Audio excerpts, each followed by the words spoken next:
you're in a position to determine who go to the White House and who stay in the doghouse.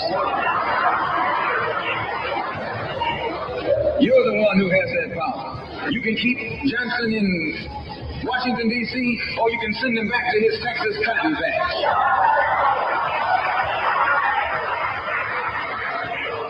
You're the one who sent Kennedy to Washington. You're the one who put the present Democratic administration in Washington, D.C. The whites were evenly divided. It was the fact that you threw 80% of your votes behind the Democrats that put the Democrats in the White House.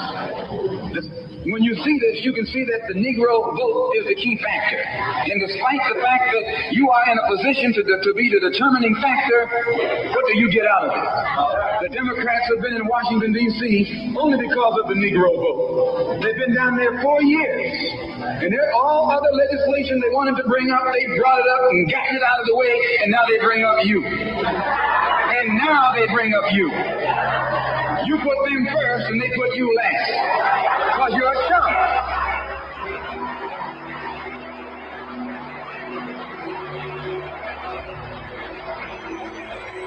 A political chump. Anytime you throw your weight behind a political party that controls 2/3 of the government, and that party can't keep the promise that it made to you during election time, and you are dumb enough to walk around continuing to identify yourself with that party, you're not only a chump, but you're a traitor to your race. God damn. Murdering. The people think RBN's too mean. He said you're not only a chump, you're a traitor to your race. They try and pass the buck to the Dixiecrats. Now, back during the days when you were blind, deaf, and dumb, ignorant, politically immature, naturally you went along with that. But today, as your eyes come open and you develop political maturity, you're able to see and think for yourself. And you can see that a Dixiecrat is nothing but a Democrat in disguise. So, welcome to a special edition on Malcolm X's birthday, special edition of the Nick and CJ show. I'm one of your hosts. I'm CJ. What's up, Nick? What's poppin', my friends, my family? Welcome to RBN Live. And as you guys see, this is why we bring that very similar fire. There are a lot of people who don't like our tone, CJ. They think we're too mean. Do you guys hear what Malcolm X said decades ago? Decades ago. And this is the Americanization of the Negro. This is what John Braca, this is what we talk about all the time. How they want to soften black political voices. RBN said, no, thank you. No, thank you. We know how our revolutionary leaders speak. We know the passion they had in disavowing, supporting our oppressors. Malcolm X said you're a traitor to your race if you support the Democratic Party. How you guys We're way nicer than that. We're way nicer than that. Nicer. and we are cut out of the club because we're considered uncivil. What will Malcolm X say about Nina Turner, who tried to be part of the Democratic Party? What will Malcolm X say about Cory Barack Bush? Obama? Like, I don't even have to go that far. That's the crazy part. Right? The crazy part is I don't even have to go that far. I can say Cory Bush, someone that many dumb-dumbs on the progressive left think they think she's still a good guy. But look at the heat that Malcolm X will have on her. My bad. Malcolm X was militantly against these capitalists and against imperialism. Meanwhile, they think you can be weak on imperialism and get away with it as long as you talk about stuff that you benefit from by Medicare fraud, and all that matters. It would have been great if just for once we could have kept one of our revolutionary leaders. God forbid. Right. You guys know if Malcolm X lived to be as long as Henry Kissinger, we would still have if Malcolm X lived as long as Henry Kissinger did, we would still have him today. Can you guys the idea of Malcolm X being among us is like, what? That's fancy talk, right? Like, what will Malcolm X think Cory Bush? Right. That is a possibility if our black leaders was allowed to live as long as white imperialist scumbags like Henry Kissinger, who has the best healthcare in the history of humanity. Dick Cheney in his tender age of 80 get a new heart. Meanwhile, heart disease is the silent killer among Black Americans. And if you speak up against the government, your life expectancy is around 40. MLK, Malcolm X, Fred Hampton, he died in his 20s. Meanwhile, Corey Bush, Jamal Bowman, nigga, we are. You see this nonsense with him and Marjorie Taylor Greene yesterday. They love us. They love us, and Corey Bush and Jamal Bowman love the fact that they are loved by the establishment. And Nick, go ahead. I was just gonna say, like, to your point earlier when you were saying the way that Malcolm X speaks, this is actually, Nick, the person who I model how I talk. Yeah, is Malcolm X. When we say we agitator, now you see the leftists. Malcolm X. You hear the language though that he uses. You see, like, some language people be like, "Oh, that's a little bit too much." That's intentional. That's what I do. I literally model my language after him because he was the person who turned me to radicalism, just being radical. Before my even opening to the Democratic Party, it was him, and I was a teenager, or maybe I was younger than that. When I saw Malcolm X movie, which is my favorite movie all time by Spike Lee, that literally changed my life. That literally, I walked into that movie and walked out a completely different person, the person that you see today. I walked into that movie. First off, when I saw it, I was already sort of into film, and that's sort of my background. So, I'm like looking at it more like somatically, like this is an incredible somatic movie. Denzel Washington does this. I think this is his best work he's ever done. Did he lost the Oscars? That was the last time I watched the Oscars, when he lost the Oscar for this movie. Yeah, that was literally, I was like, this is some bullshit, and I was like, I'm good. I was like, I'm good. I haven't watched the Oscars since then. But the funny story, it's kind of funny. I went in there, I'm young. I went there by myself. This is how much I wanted to see this movie. And again, I'm not an adult. I'm a kid, and I go to this movie to see this by myself. And my dad, who was like the radical of the family, rest in peace, my dad, he was the one that kind of had me even being interested in stuff like that. So when I go see this movie, Nick, you don't understand, man. I was literally crying in that movie in certain parts. I was like, this is amazing right here. But the funny part, a knee-jerk reaction I had, which is funny. I mean, I came out of there. Any white person that said anything to me, I was like, man, you better shut up. I just saw Malcolm X, man. I know what the fuck's going on around this place, man. You better not say nothing to me. So every time I tell that story, it's so funny because when I look back, I really was thinking that in my head, like, man, I know what the fuck's going on, man. You ain't fooling me with none of this shit no more. Yeah. And that was what really changed me and made me radical. The funny and thing that's is, why I kind of modeled like how I watch a lot of his content.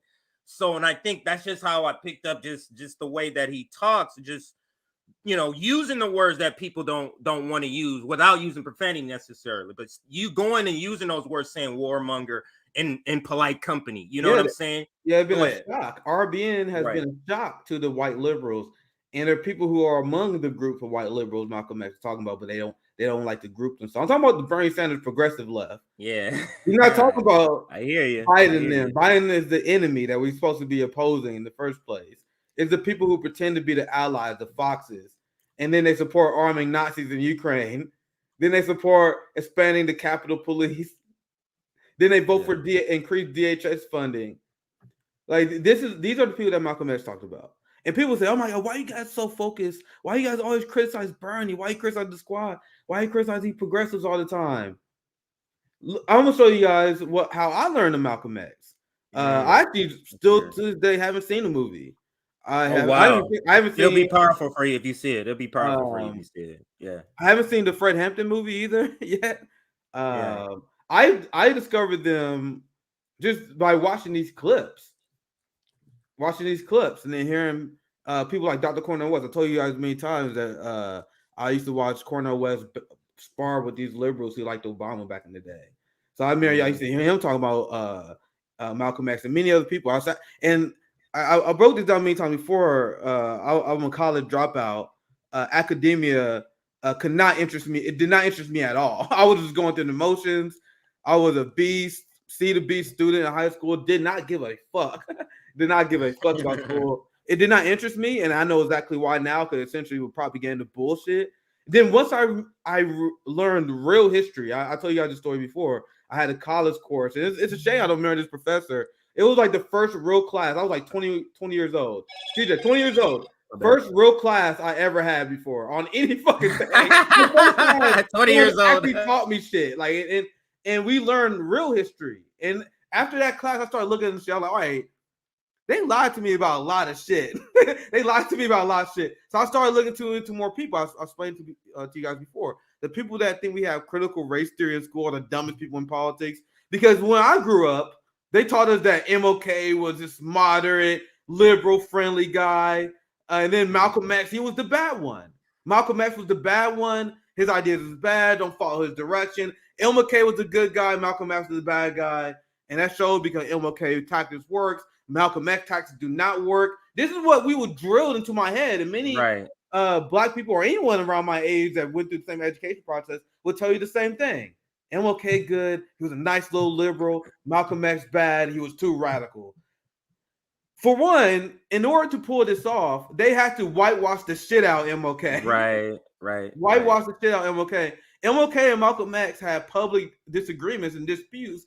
And near the end of Malcolm X's life, the last few years of his organizing, he was like, I agree more with Brother Malcolm now. He actually regretted a lot of the toxic positivity that he used to spread. He's like, man, I realized, and I'm gonna see if I can find some quotes on this. He's like, I realized that almost being over positive misled people on the challenges that we are facing, and that's when he got more of a militant mindset. He formed a Rainbow Coalition, started speaking out against the Vietnam War, and liberals pretend that that he was this guy that would just telling black people to calm down, promoting peace, asking for rights. Liberals liked him. He was hated by 75% of the country, despised by white America. And what also a lot of people don't talk about are black American coons. There was a lot of black conservatives that are like, man, it's so right for it's going too damn far. Like, how there was a ton of those people. Malcolm, he didn't have the consensus the same way we don't today. Right. When you're a black radical, you're looking at the insanity of our society, and then people who like the society is like, you guys are going too far. Yeah. So when I see people say that to us, CJ, I'm like, we follow the steps of our revolutionary leader. The same shit when they said we're too angry, that we're not civil enough. That we're too radical and we are too harsh on our empire in the United States. There are people that say there are people on Twitter you say every once in a while, they say, oh, socialism made his politics, his only politics is complaining about America. Yes, because that's very base and very and that's the same thing that I'm okay with. And they have their handprints on so much of the problems of the world, if not all. Go ahead. I actually want to share this because I was. Oh yeah, go ahead, and then I'll put that up. It's just a quick little background of him. Yeah, I was prefacing this. I guess my preface was a little too long. But when people say that we are too mean, in the language I use to talk about Bernie Sanders, Marianne, Williamson, and a few others, Malcolm X is not talking about Joe Biden here.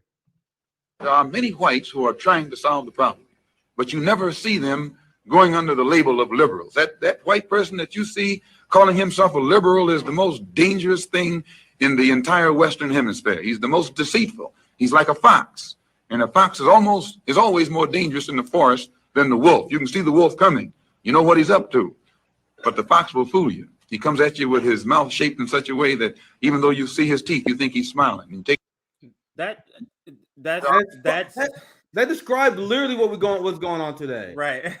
where you have white liberals, Bernie Sanders, Marianne Williamson, gaslighting people into funding Nazis in Ukraine. You have Bernie Sanders endorsing Jim Crow Joe, being a fox, trying to mislead people, using tricks. Nigga, if you're paying attention, you see everything Joe Biden is doing. You see everything Democrats are doing. Like, okay, they're your enemies. Meanwhile, here come the foxes. Here comes the anti-conspirarians. Here comes Sam Cedar. Oh, there's foxes like a motherfucker. Man, Joe Biden not as bad as you think, man.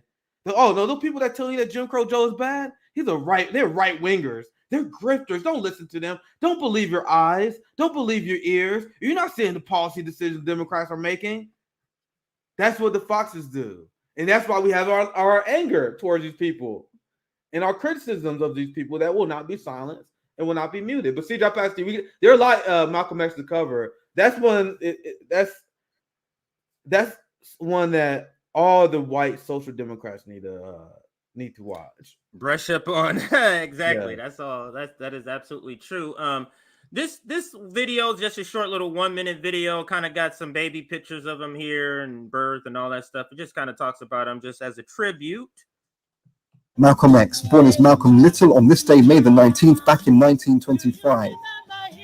Born into a revolutionary, black nationalist, pan-Africanist, black militant family, he goes on to become a global leader against white supremacy and colonialism, uniting and learning from the forces of anti-colonialism from Vietnam, from Kenya, Congo, Palestine, Egypt, Algeria, Cuba, and many other places, forging in himself the personification of leadership and continuing to inspire many others, developing a no sellout approach, no interest in colonial careerism, but actually smashing down all the sellouts and that which produces them, the colonial system itself. Today, when our young people are searching for role models, one could do no better than Malcolm X, a great figure of a man, a liberator of our people.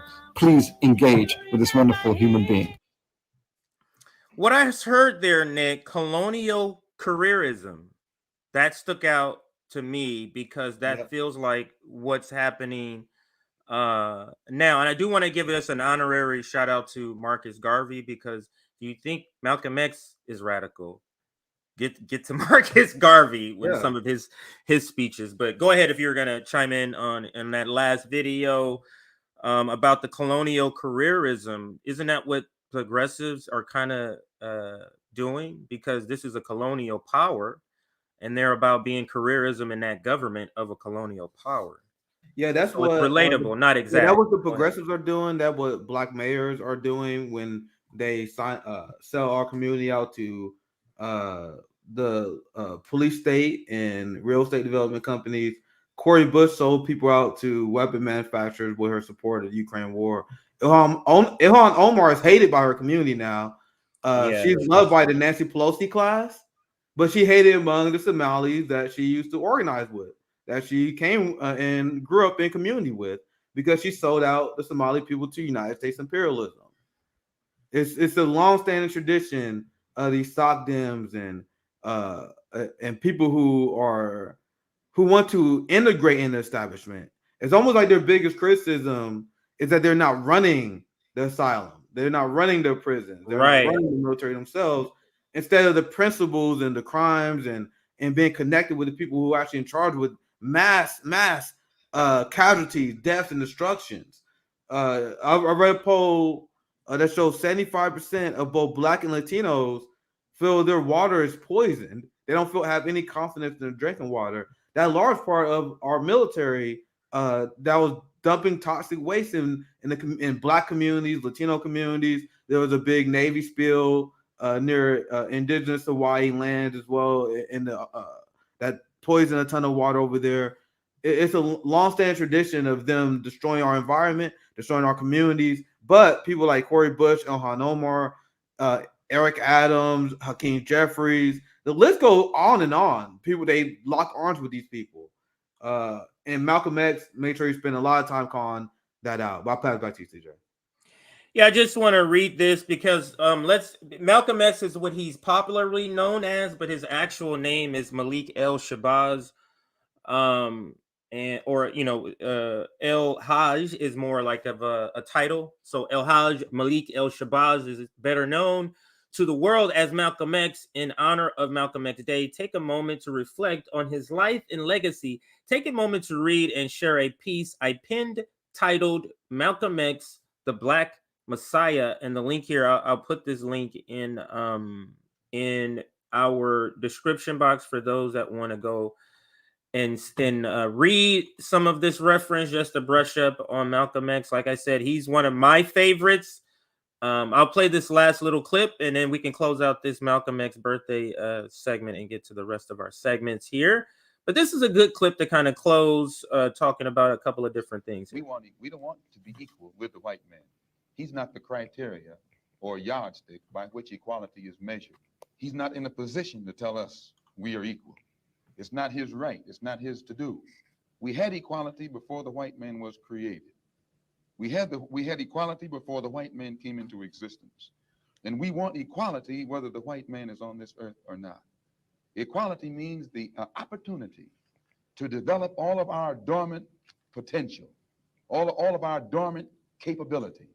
And in developing this dormant capability, the right and the ability to stand on this earth on some land of our own and bring about a civilization and a society in which we will be completely independent, complete freedom to take care of the needs, to take care of the wants and the likes and the dislikes of our people, to establish our own nation, our own society, our own heaven, our own future. This is what we mean by freedom, by equality. And justice means as you sow, so shall you reap. If you do wrong, you'll get wrong in return. And if you do right, you'll get right in return. When you're in your own nation, in your own land, you're in a position to get justice. But when you're in another man's country, in another man's land, under another man's flag, and under another man's government, and under another man's court system, you have to look to that other man for justice, and you'll never get it.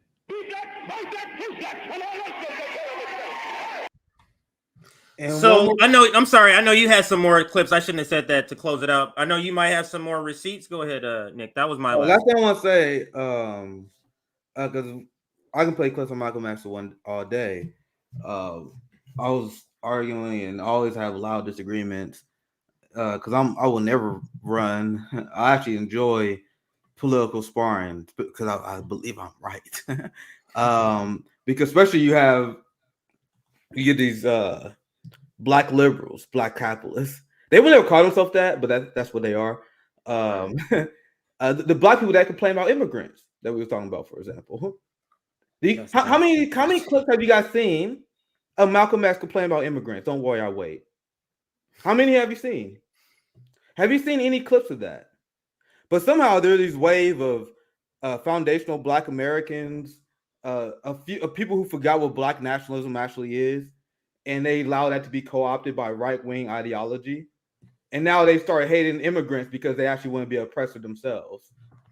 Oh, guys, I will never give them an inch. I will never, because I noticed they always have American flags too. I'm gonna show you guys what Malcolm X said about capitalism. A lot of these people are openly capitalist. Like I pointed out a few times, and we had some laughs on Twitter about it. Like there was one black guy on Twitter that was like, "How can you be so focused on immigrants and hurting the black community?" Blah blah blah. You go to this fucking profile. It said free markets in his profile. I'm not gonna highlight it for you guys. I don't want you guys to pick on him, but I picked on him in the thread. I'm like, bro, you literally a fucking capitalist. Shut the fuck up. What did our leader say about capitalism? What did Malcolm X say about capitalism? What would MLK say about capitalism? You guys believe you knew more than these people. You believe you're smarter than these people because these are who we learn from. This is what Malcolm X said. You can't operate a capitalistic system unless you are voltairistic. You have to have someone else's blood to suck to be a capitalist. You show me a capitalist, I'll show you a bloodsucker. So if you want them black capitalists complain about immigrants because you want to continue to take advantage of black labor, you are a bloodsucker. And that's what I was calling them. I'm using Malcolm X language. Don't tell police me. You are a bloodsucker. And I'm not going to allow people to hijack black radical thought and turn to anti-immigrant bullshit. Because that's what it is. It's avoiding our true oppressors. He cannot be anything but a bloodsucker if he's going to be a capitalist. You are a bloodsucker. I know my enemies. My enemy is not the immigrant. My enemy are the capitalist class. And Malcolm X and Fred Hampton knew it as well. That's my last thought, CJ. I'll pass to you. We need to announce. Yeah, get some announcements, and we got some fun and some serious stories today. So let's get to some announcements first. So let's hit that like button. We are approaching 300 viewers, specifically 285 viewers right now. If you hit that like button, that'll bring in a few more people for the next segments. And let's go over that. So let's throw the graphic up here. We had the Malcolm X happy birthday segment. That's him, the centerpiece. Let's go left to right. So we want to talk about the normalization of, or the Arab world is normalizing Assad, President Assad of Syria. So we want to talk about that. The picture of MBS also meeting with him. That goes kind of along with that story. And then on the other side of Malcolm, we have, if we're going to get to it, we're going to try to squeeze in parts of the interview with Marianne Williamson and Vanguard that just dropped literally like an hour ago. They just finished streaming, maybe even less than that, because they cover RFK. And then they also talk about some other things that are, or she also talks about some other things that's relevant that we would want to cover, like the apathy of not wanting to vote for her in the Democratic Party. It was a very interesting conversation.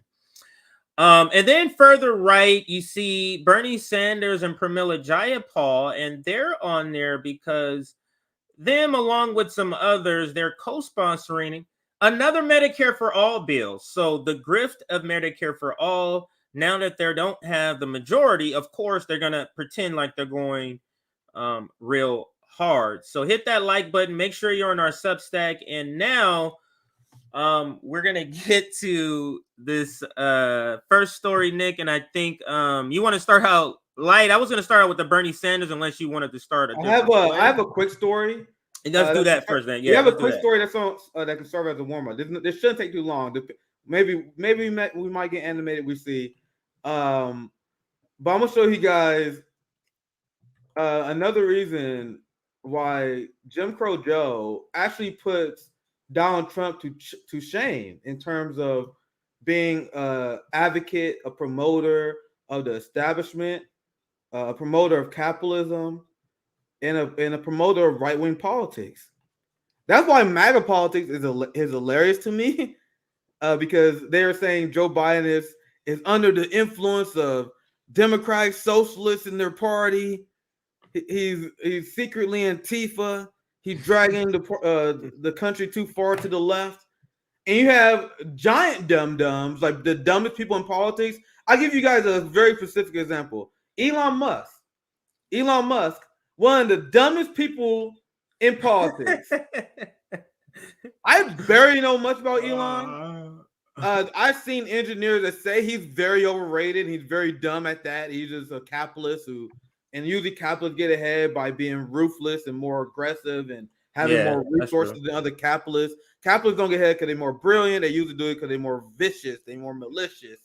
They want to engage in underhanded business tactics, union bust, and they have more resources to start off with, right? But anyway, let's say Elon Musk is good at what he does, right? Anything outside of that, he is a massive dumbass, and that's evident whenever he opens his mouth about anything. Just like Ben Carson. Ben Carson is apparently the Michael Jordan of brain surgeons. But ask him about anything else outside of brain surgery, you're going to get the dumbest thing you're ever going to hear in your life. One thing that Elon Musk said was that, man, I used to like the Democratic Party. I actually still like Barack Obama. But now, under Joe Biden, the Democratic Party has gone too far left. Oh, my God. So, Joe Biden, the vice president that was chosen to appease moderates and right-wingers so they wouldn't be afraid of the black man on the ticket, and who is governed to Barack Obama's right on every single metric, somehow that guy is to the left of Barack Obama, to the left of Trump, and to the left of all the other government officials. Tell me how that makes sense. Now, look at this graph, this facts and reality of what's going on, which most people don't talk about. The United States sold weapons to 57% of the world's autocracies. in 2022. And this is Joe Biden has sold more weapons already than we sold under the Trump years. What? Joe Biden is looking at Donald Trump like, you pussy. We already beat you in 2 years, 3 years. Meanwhile, Marjorie Taylor Greene and the right is pretending that Joe Biden is some sort of left-wing communist radical. This motherfucker is running a state that is masquerading, arms dealer state masquerading as a country. Joe Biden is an arms dealer masquerading as an executive right now. Pretty much. And I'll read Stephen Donzinger's tweet. Shocking. Is it? President Biden in 2022 sold weapons to majority of the world's brutal autocratic regimes, more than during the Trump years. Yet he professes to stand for democracies and human rights. Defense industry profits, but does not drive foreign policy. You want to know what's hilarious about this? This is why I do not buy the bullshit. And you guys should never buy the bullshit that comes from the Democratic Party that wants to disarm you. They anti-gun, CJ. They anti-gun violence. Meanwhile, Joe Biden is fucking Al Capone of arm sales right now. This boy's a Don right now. This real life mafia shit, and they put on suits, and you guys pretend this is real. This motherfucker is a gangster. He's selling weapons like a gangster sells weapons. Why don't we talk about it like that? I don't understand. Liberals are against gun violence. We must end the scourge of gun violence. Jamal Bowman, he's gonna put on performance. He's gonna wave his hands all wacky. He's gonna talk about how we gotta end gun violence. Meanwhile, his president is selling arms that's killing getting black and brown people killed. The DHS said that Nazis are gonna have a massive funnel of black weapons that's gonna be funneled to them for years and decades to come. And guess what? There's nothing we can do about it now. Those weapons are there, and there's nothing that we can do to get rid of them. Nope. If you implement your gun control, do you think these terrorist cells, white supremacist cells, get the government cracking down on guns? You fucking idiot liberals. That's why I don't believe anything of what they say. Now, the second part of the story, CJ, you have anything you want to share? Because let's get to the second part, and then I'll comment. Yes, go ahead. So I can go all day about how Joe Biden is putting Donald Trump and the Republican Party to shame in terms of right-wing politics, as he always does, right? But Marjorie Taylor Greene did something very interesting. She introduced articles of impeachment for Joe Biden. Let's see. I'll put the headline up here. So Marjorie Taylor Greene is doing what the progressives should be doing. I put out a tweet. God damn, this fucking website, NBC, your website is fucking trash. Jesus Christ. It's terrible. Anyway, so here it is. I finally got it to work. Here's the headline. Marjorie Taylor Greene introduces article impeachments against Joe Biden.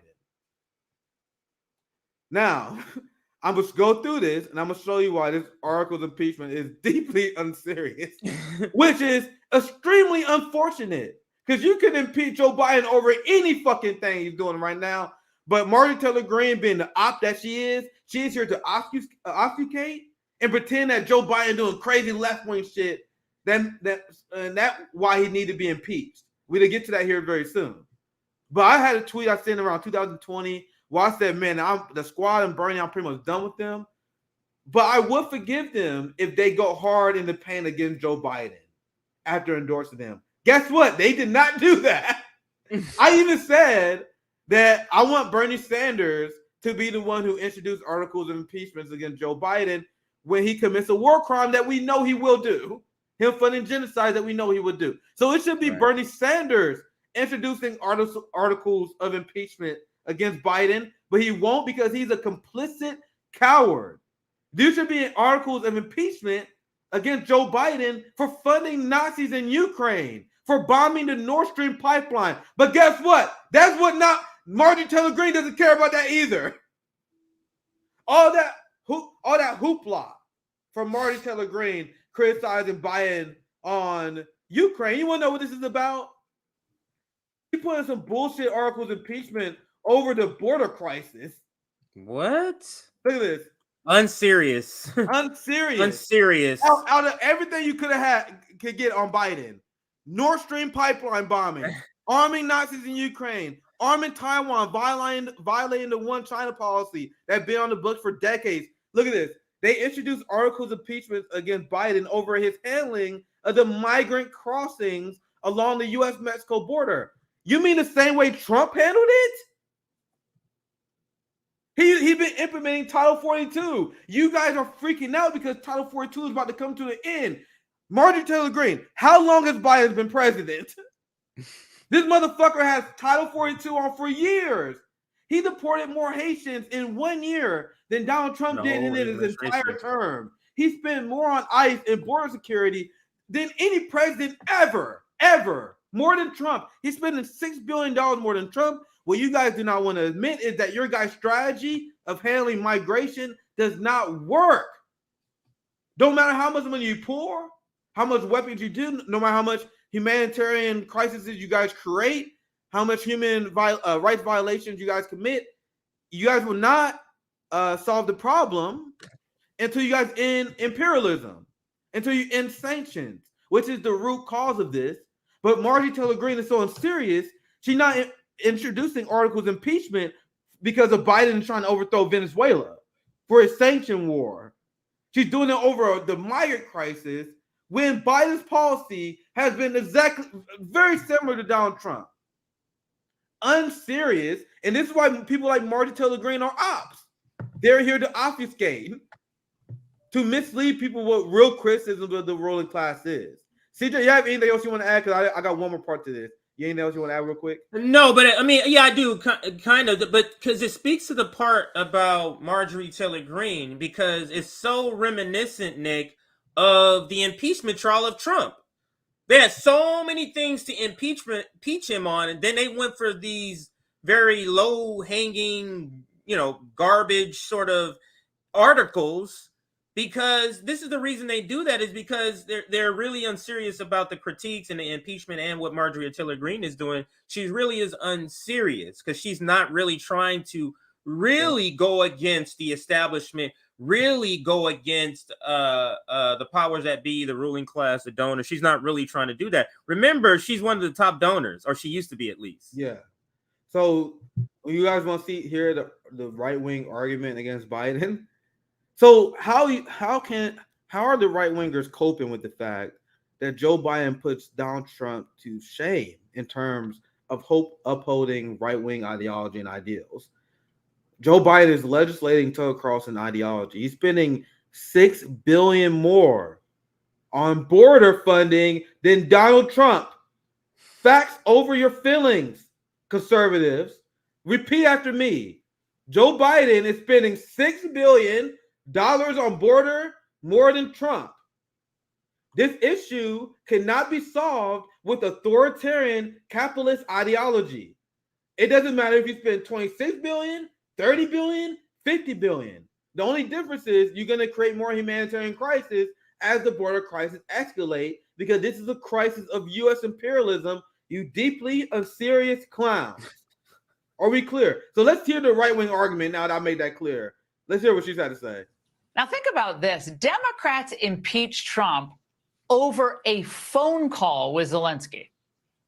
A total abuse of the impeachment clause.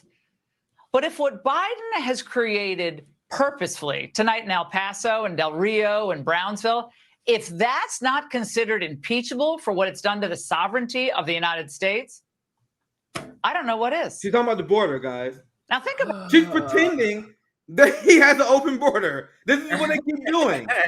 As he's funding the border more. You guys know they do have this event around every June or so. It's like the border Comic-Con. I'm serious. It's a border expo. Let's see if I can find the website. Border expo.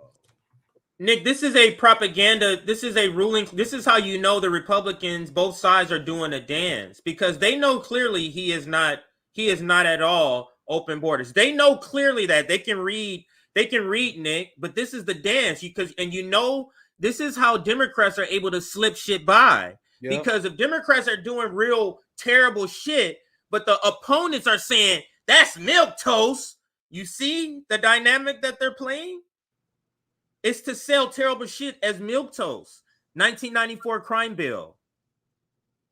Guys, this is the Border Security Expo that they have every May. In 2021, I haven't paid attention to the most recent one. In their event, they was like, dude, it's unbelievable all the new toys that we are getting under the Biden administration.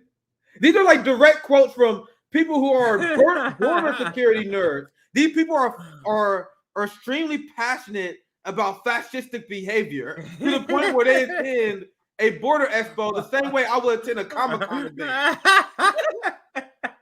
Hey, did you get the last tool of oppression? Did you get the last tool of repression? No, for real. Go to this website if you ever want to see some comically tragic shit.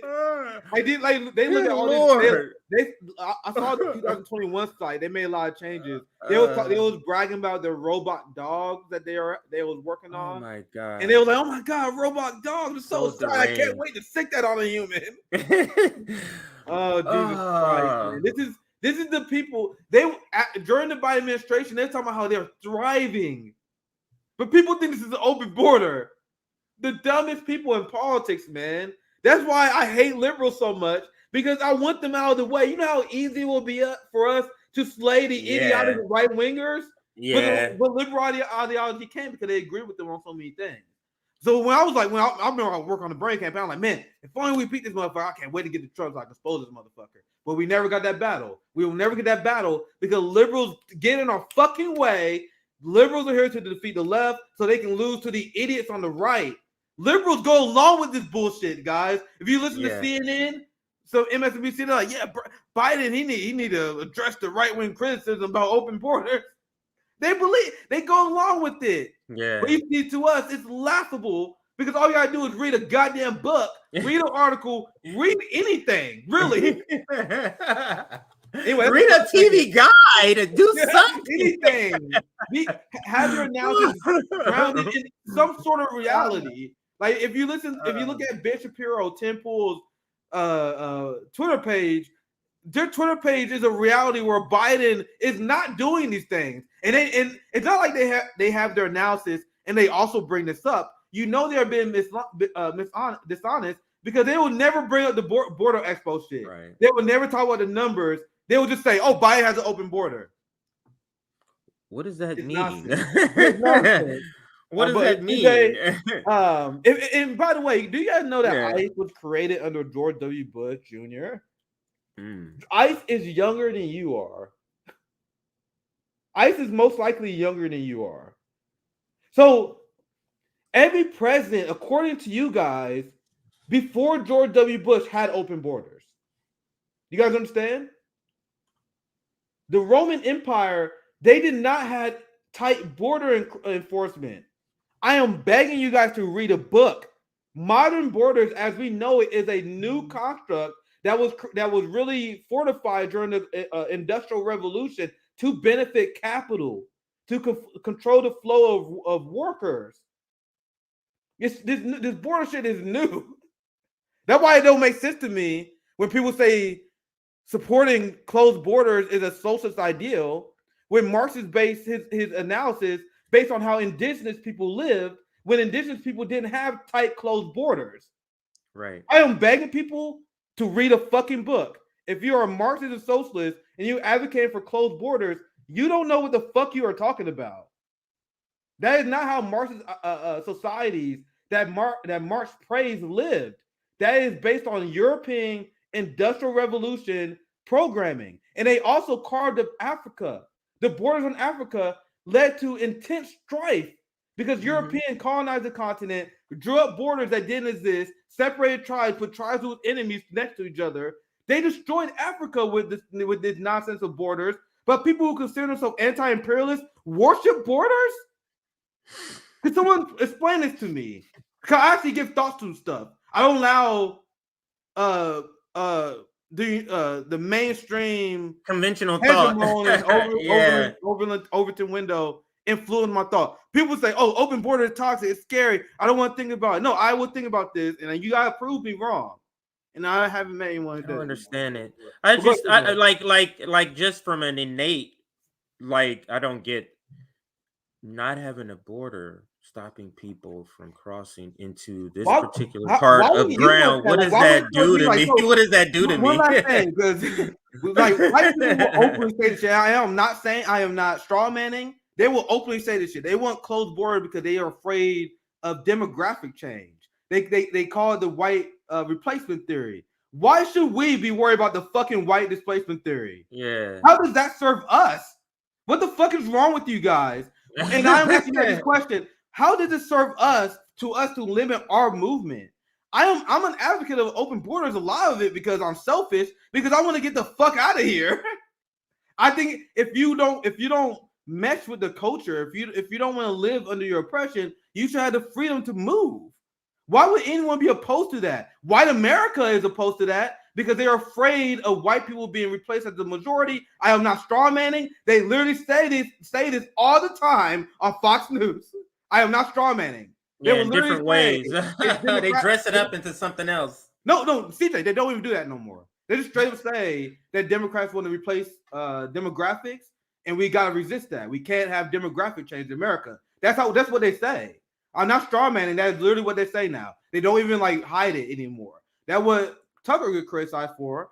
And I'm like, okay, that's your opinion. That's fine. I'm not. That doesn't impact me at all. I advocate for our ability to move around because like protecting demographics does what for us, CJ. Now, if you're white and you watch this in horror, too bad. But I'm saying, what does that do for us? Protecting demographics in this country.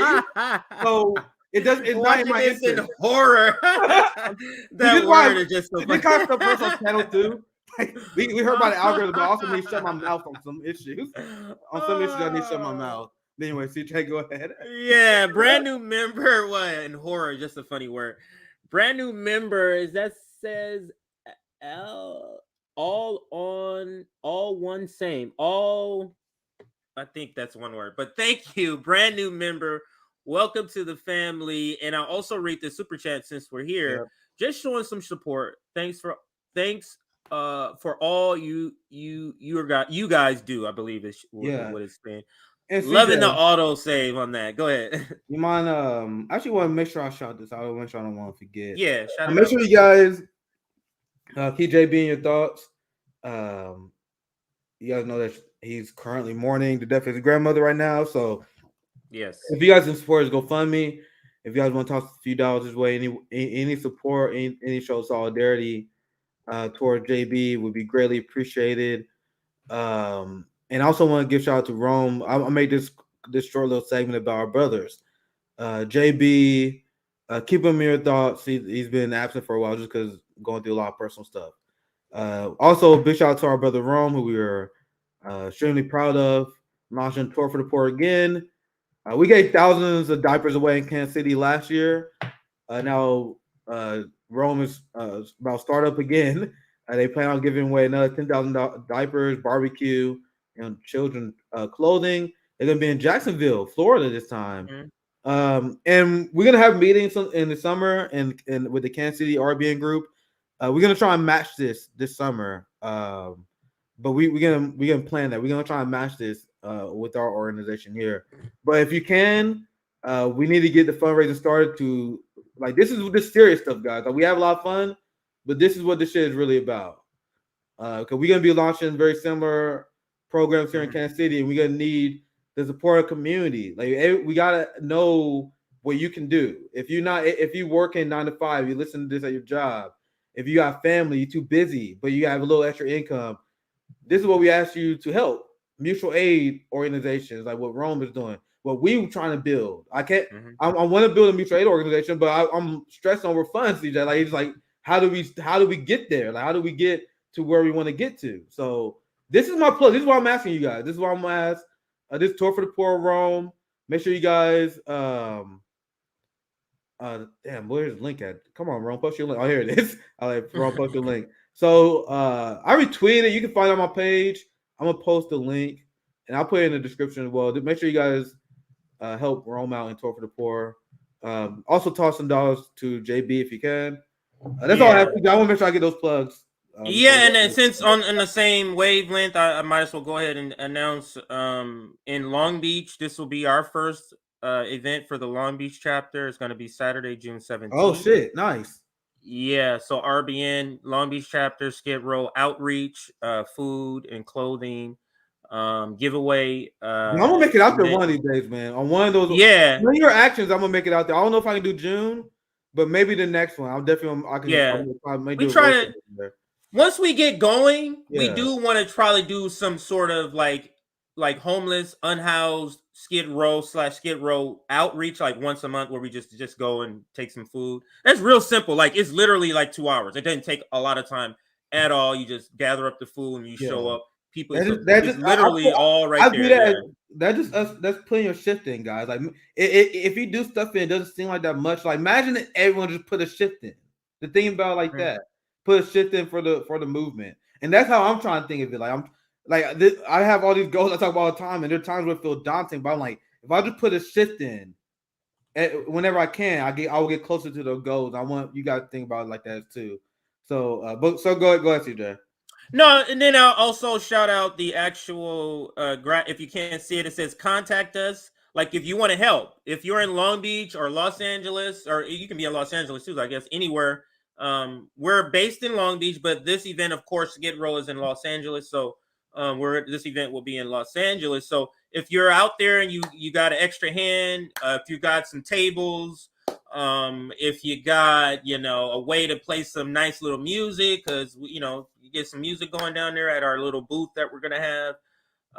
Anything like that. If you got videotaping skills, if you can just videotape the thing, the event, come down, reach out to us, outreach@revblacknetwork.com. Oh yeah, and I'm gonna respond to you now, Wari Pilgrim.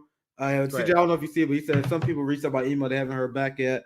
I reached out to a few people in Kansas City. I'm gathering emails right now. That's why a few people I reached out to. I asked for your email. A few people send me their emails. I'm putting an email list together so we can put meetings together and all that stuff. But we can get through. We did make sure it's a lot to deal with, but we slowly get through it. And you know what? I'll go through the emails today because I know like everybody's schedule. So what we try to do, everybody, for those in our audience, things that are. This is why we ask you guys to put things in the subject. So I'll just go in and do all the Long Beach stuff. Nick goes in and do all the Kansas City stuff. So sometimes some people can't get to it, but I'll go through all the emails today and just to make sure we're not missing something. So I'll do that today. I'll make sure I'll make a little bit behind. I am behind on the emails and everything, on literally everything because of a lot going on. Yeah, we need help, but we'll help. We'll get to that. Also, send donations. If you have Cash App, it's Mutual Aid Forever. And then for Venmo, it's Forever Mutual Aid. Just flip it. Venmo, Forever Mutual Aid. Cash App, Mutual Aid Forever. And this is specifically for Skid Row outreach for Saturday. If you're able to chip in, what I'm going to do is go buy some food. And then there's a couple of Goodwills. I'll go pick up some shoes and shorts, maybe because it's summertime, some shorts, some different clothing, and just kind of have like people pick through it. I'm gonna come out there and help one day, man. If I can make it out there, we can. Yeah, that's one way I want to help contribute. Go around and help you guys in Long Beach as well. JB in Florida, Gabby in Boston. Like there's a lot of TJ. I'd be up at night just thinking about like, damn, there's so much fucking shit we can do, but we got. It's very daunting task, man. Like, man, where you started is a very intimidating prospect, but I'm very excited at the same time. But with that said, CJ, we can get to the story. I'll let you take. We can get to one of the main stories here. So let's get to the grift of the Medicare for All grift. And I know you kind of tweeted about it or either retweeted about it. I saw something you said. So if you can get your tweet ready, because I do want to showcase it, but maybe you can pull it up when we get to that. I would say this. So the deeply serious, very intellectual, professional managerial class on the left They have an idea on how to get Medicare for all, CJ. Let's lay it out here. So their strategy to get Medicare for all is not to support marches when they happen and wait until you in minority of government. You don't want to do it when you're in control of the House or the Senate and the presidency. Trust me, I know that sounds logical, guys, but you don't want to do that. It will make your people look bad. It will make them less likely to support something they already don't support. But you got to wait. This is I read this in the Pramila Jayapal handbook, guys. You got to trust me. You got to wait until after a red wave. After there's a red wave and you lose control of House and the Senate, and during tight budget negotiations where Biden already cut flowing idea of cutting social spending and means testing social programs, you wait until that moment where you're extremely politically weak, and then you put a bill on the floor.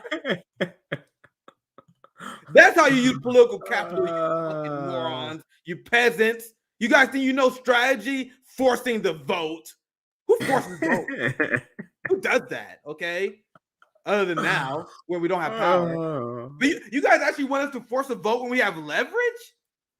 When we have leverage, that's when you guys want us to do it. That will actually put us in a politically harmful position. Very tough. What if I'm walking down the halls with Nancy Pelosi and I gotta look at her and I don't want to make eye contact because I don't want to vote for her. Like, I don't want to be put in these awkward situations, guys. Okay? I'm gonna wait until we're in the minority.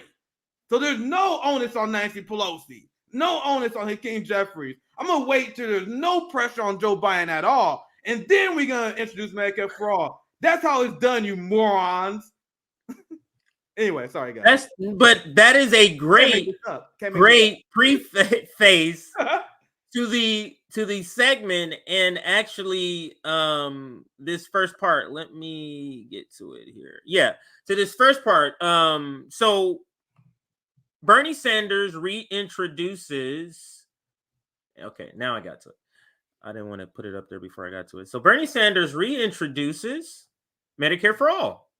And here is his such a hero. Here is his statement for it on Twitter. And now it's him along with a lot of other people, but he is the headliner, of course. And this is his tweet, Nick.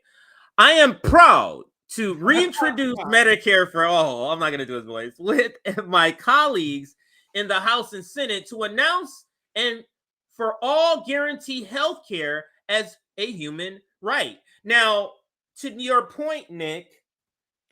So healthcare is not a right during the pandemic. So that was the argument. We said, when is the better time to force a vote on healthcare than during a pandemic where you guys are saying that we should treat COVID as a human right? So you have liberals in a bind. You just said that everyone should be treated like COVID. So now you float Medicare for all. You guys wait until the emergency declaration is lifted, then you introduce Medicare for all. How does that make sense? Why would you do it after the pandemic if you are a serious person? But go ahead, CJ. I know you. I do. No, that's great to interject that. That's great to interject that because to that point, let me ask you this. Let's think of this. What's the difference? What's the material difference in a person who says I'm against Medicare for all, Nick, and a person who says I'm vigorously for Medicare for all, and then you say, well, what are your strategies? And then they say, you see these two sticks?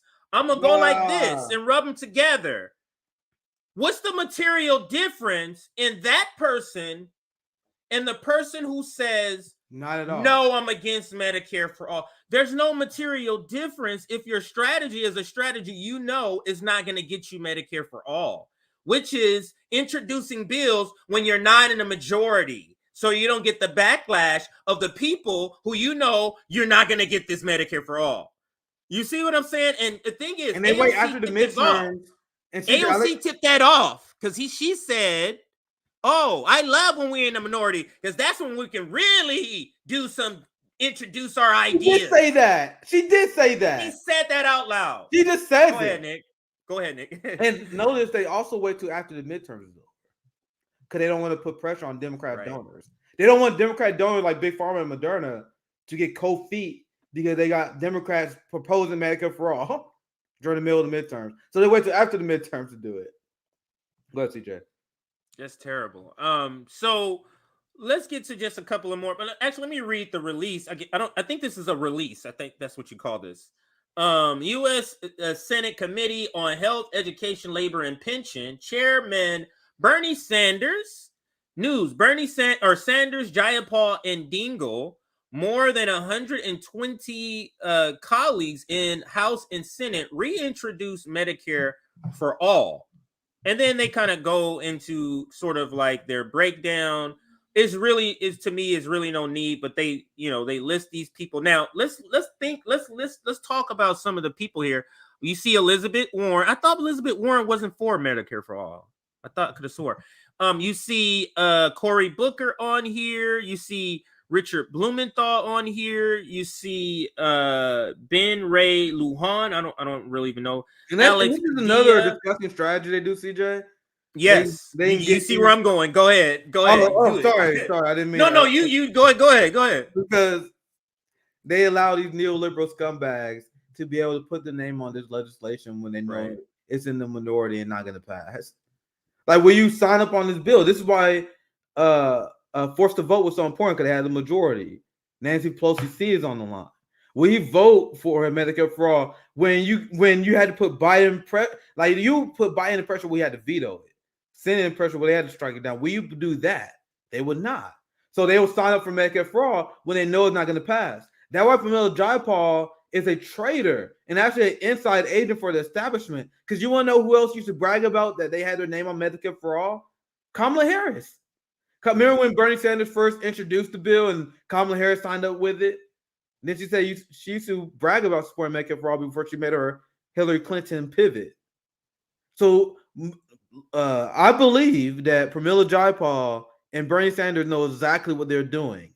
They put these bills out here and allow the Democrats to use them as PR, even though they are shills of Big Pharma, like Cory Booker, who has struck down legislation to decrease drug prices in the past. That's how corrupt Cory Booker is. That's what I'm saying. You guys are going to allow him to put his name on your bill and do PR because you know it's not going to pass. You guys see the role that Bernie and Pramila Jayapal play. They are not the best among us. They play a very particular role for the establishment. Go ahead, CJ. Yeah, and to that point, these bills that they write, these are literally campaign tools. This is so they can go, I fight for you guys. I introduced a so-and-so bill. That's literally why they have 120 co-sponsors. Do you think they had 120 rallies for Medicare for all? Exactly. Did they have 120 rallies? They didn't support the March for Medicare for all. At all. So, here's a video I was looking for. It's only 10 seconds. They even have the younger the newer members participating. You already saw Maxwell Frost. You saw the video. He was the one that posted that picture of Bernie Sanders. You also have Summer Lee participating in this virtue signaling that they're doing. I'm Summer Lee, Congresswoman representing PA 12. I am for Medicare for all because in the wealthiest nation on earth, no one should be without health care. And that's why I'm a proud co-sponsor of this bill. Period. I'm Summer Lee, Congresswoman representing PA 12. I am for Medicare for all. It's really a shame, Nick, that the best among, or the so-called best among us, are literally dangling this Medicare for all thread to keep the working class invested. Because what they do, Nick, is they know people are so disaffected and go, I'm done with this shit, man. When they don't promise. And so what they do is go, well, when they're in power, let's introduce a bunch of bills. We know it's not going to go anywhere, but at least they'll see we're fighting when they're not fighting. If you introduce bills when you're not in power, you're not fighting for us. But they use it as campaign tools, which to me is absolutely disgusting. Go ahead, Nick. Yes, you're on point, CJ. It's absolutely disgusting what they do. And why is there not more anger at this? Where you are tugging at the heartstrings and trying to manipulate and take advantage of the most vulnerable among us, people who don't have health care. And how does it make sense for you, Bernie Sanders, Pramila Jayapal, Ilhan Omar, AOC. How does it make sense for you guys to endorse Joe Biden before this, if you're serious? So Joe Biden said he would veto Medicare for all if it ever hit his desk. Are you going to mention that at all? No, not only are you not going to mention that, you're going to endorse them before you put this bill out. So how should it be done, guys? I know you guys understand common sense. In a rational reality, you will put this bill out and say, Joe Biden, if you do not support this bill, if the Democrats do not support this bill, not only will we not vote for you, I will rally my email list to vote against you in a third party. That's how you wield political power. But the dumb left, the professional managerial class, is trying to pretend they don't understand that. They are gaslighting motherfuckers, guys. Do you guys think that these Harvard-educated, Yale-educated, political science studying motherfuckers do not understand this basic concept I just explained to you? They are doing this on purpose. Pramila Jayapal's job is to lose. Bernie Sanders' job is to lose. Their job is to lead you off a cliff and to propose bad strategy. Terrible strategies. Do you understand? CJ. Spot on. This story really upsets me because healthcare is one of my trigger issue, guys. Yeah. My tell people why if you don't mind. Yeah, I was just gonna say if you don't mind. Yeah. Yeah. Like I don't have healthcare, guys. People like Nick Cruz is a grifter. Hey, nigga, you got healthcare. I don't. And you calling me a grifter? My family don't have healthcare. I got multiple friends who are working as quote unquote independent contractors right now. Our workout strategy is eating broccoli in the morning. Hope that shit works. That's my strategy. When I'm not feeling well, I'm not going live. I gotta make sure I chill for a day, make sure I'm good. No, because when I think about it, it's funny, but when I think about it, it's just think about the jokes that comedians make. The ones that grew up poor and they go, yeah, when I was growing up, what's the one with Chris Rock? Tussin. Tussin, put some tussin on it. Oh, you got this. It's funny, but he's talking about how people have to live with ailments and living through struggling, getting sick without health care. And it's made into a joke. Usually pain is made into a joke and so you can live through it. But those jokes are talking about and it's speaking to that need or that lack of health care in these communities. Oh, put some tussin on it. You got this virus. Put some tussin on it. You got this. You're literally just hoping that nothing seriously wrong happens to you. That's literally so many people's lives. So yeah, I like this comment too. It says it's a decent start. Decolonize your diet, and that's something that is a conversation in the working class seriously to have. Can we really afford to be unhealthy? This is what I'm thinking because I'll spare you guys a lecture, but something to consider, man. Like big food wants you to eat fucking shit and junk. Big food wants you not to work out and take care of yourself. And this is what I'm working on now, and I continue to work on to this day. Have revolutionary discipline in your diet, your lifestyle, and how you treat yourself. Anyway, that's another day. I'll spare you guys. CJ, go ahead. No worries. Let me just read a couple of sentences from the article just so we can get this in for the segment. The headline is "Healthcare is a Human Right. Sanders reintroduces Medicare for all." The subheadline: Universal health care could have prevented over 338,000 lives, COVID deaths. I'm sorry. Research has found. Yet the people who are most serious supposedly only introduce this bill when they're in the minority. Somehow I inserted that. This is by Sharon Zah. I think that's how you say her name. It just was written on the 17th. This rally, and we'll play a little bit of footage of this rally from this picture here that they did. Again, this is just virtue signaling. Photo op. They're literally not. They're literally going to go back to their office and not materially do anything. There weren't going to be any planned protests. Why aren't they doing that? None of this stuff is going to happen to actually tangibly get it. So professional managerial. It's such a professional managerial thing to do. And the professional managerial class is going to be people who fall for this stunt. Yes. Oh, praising him. Just wait. Kyle Columbus got a video. That's everybody. It's already out. They already put him out. They already put him out, Nick. They already put him out. Common Dream has already written up the article praising him. I'm just waiting for Jacobin. I gave him too much credit. I give him too much credit, assuming they didn't do it already. You already know Rational National. Yeah. David He has no other content to put out. They haven't been putting out a lot of content. It's not a lot of content for them to put out. Yeah, not a lot of progressive shit going on right now.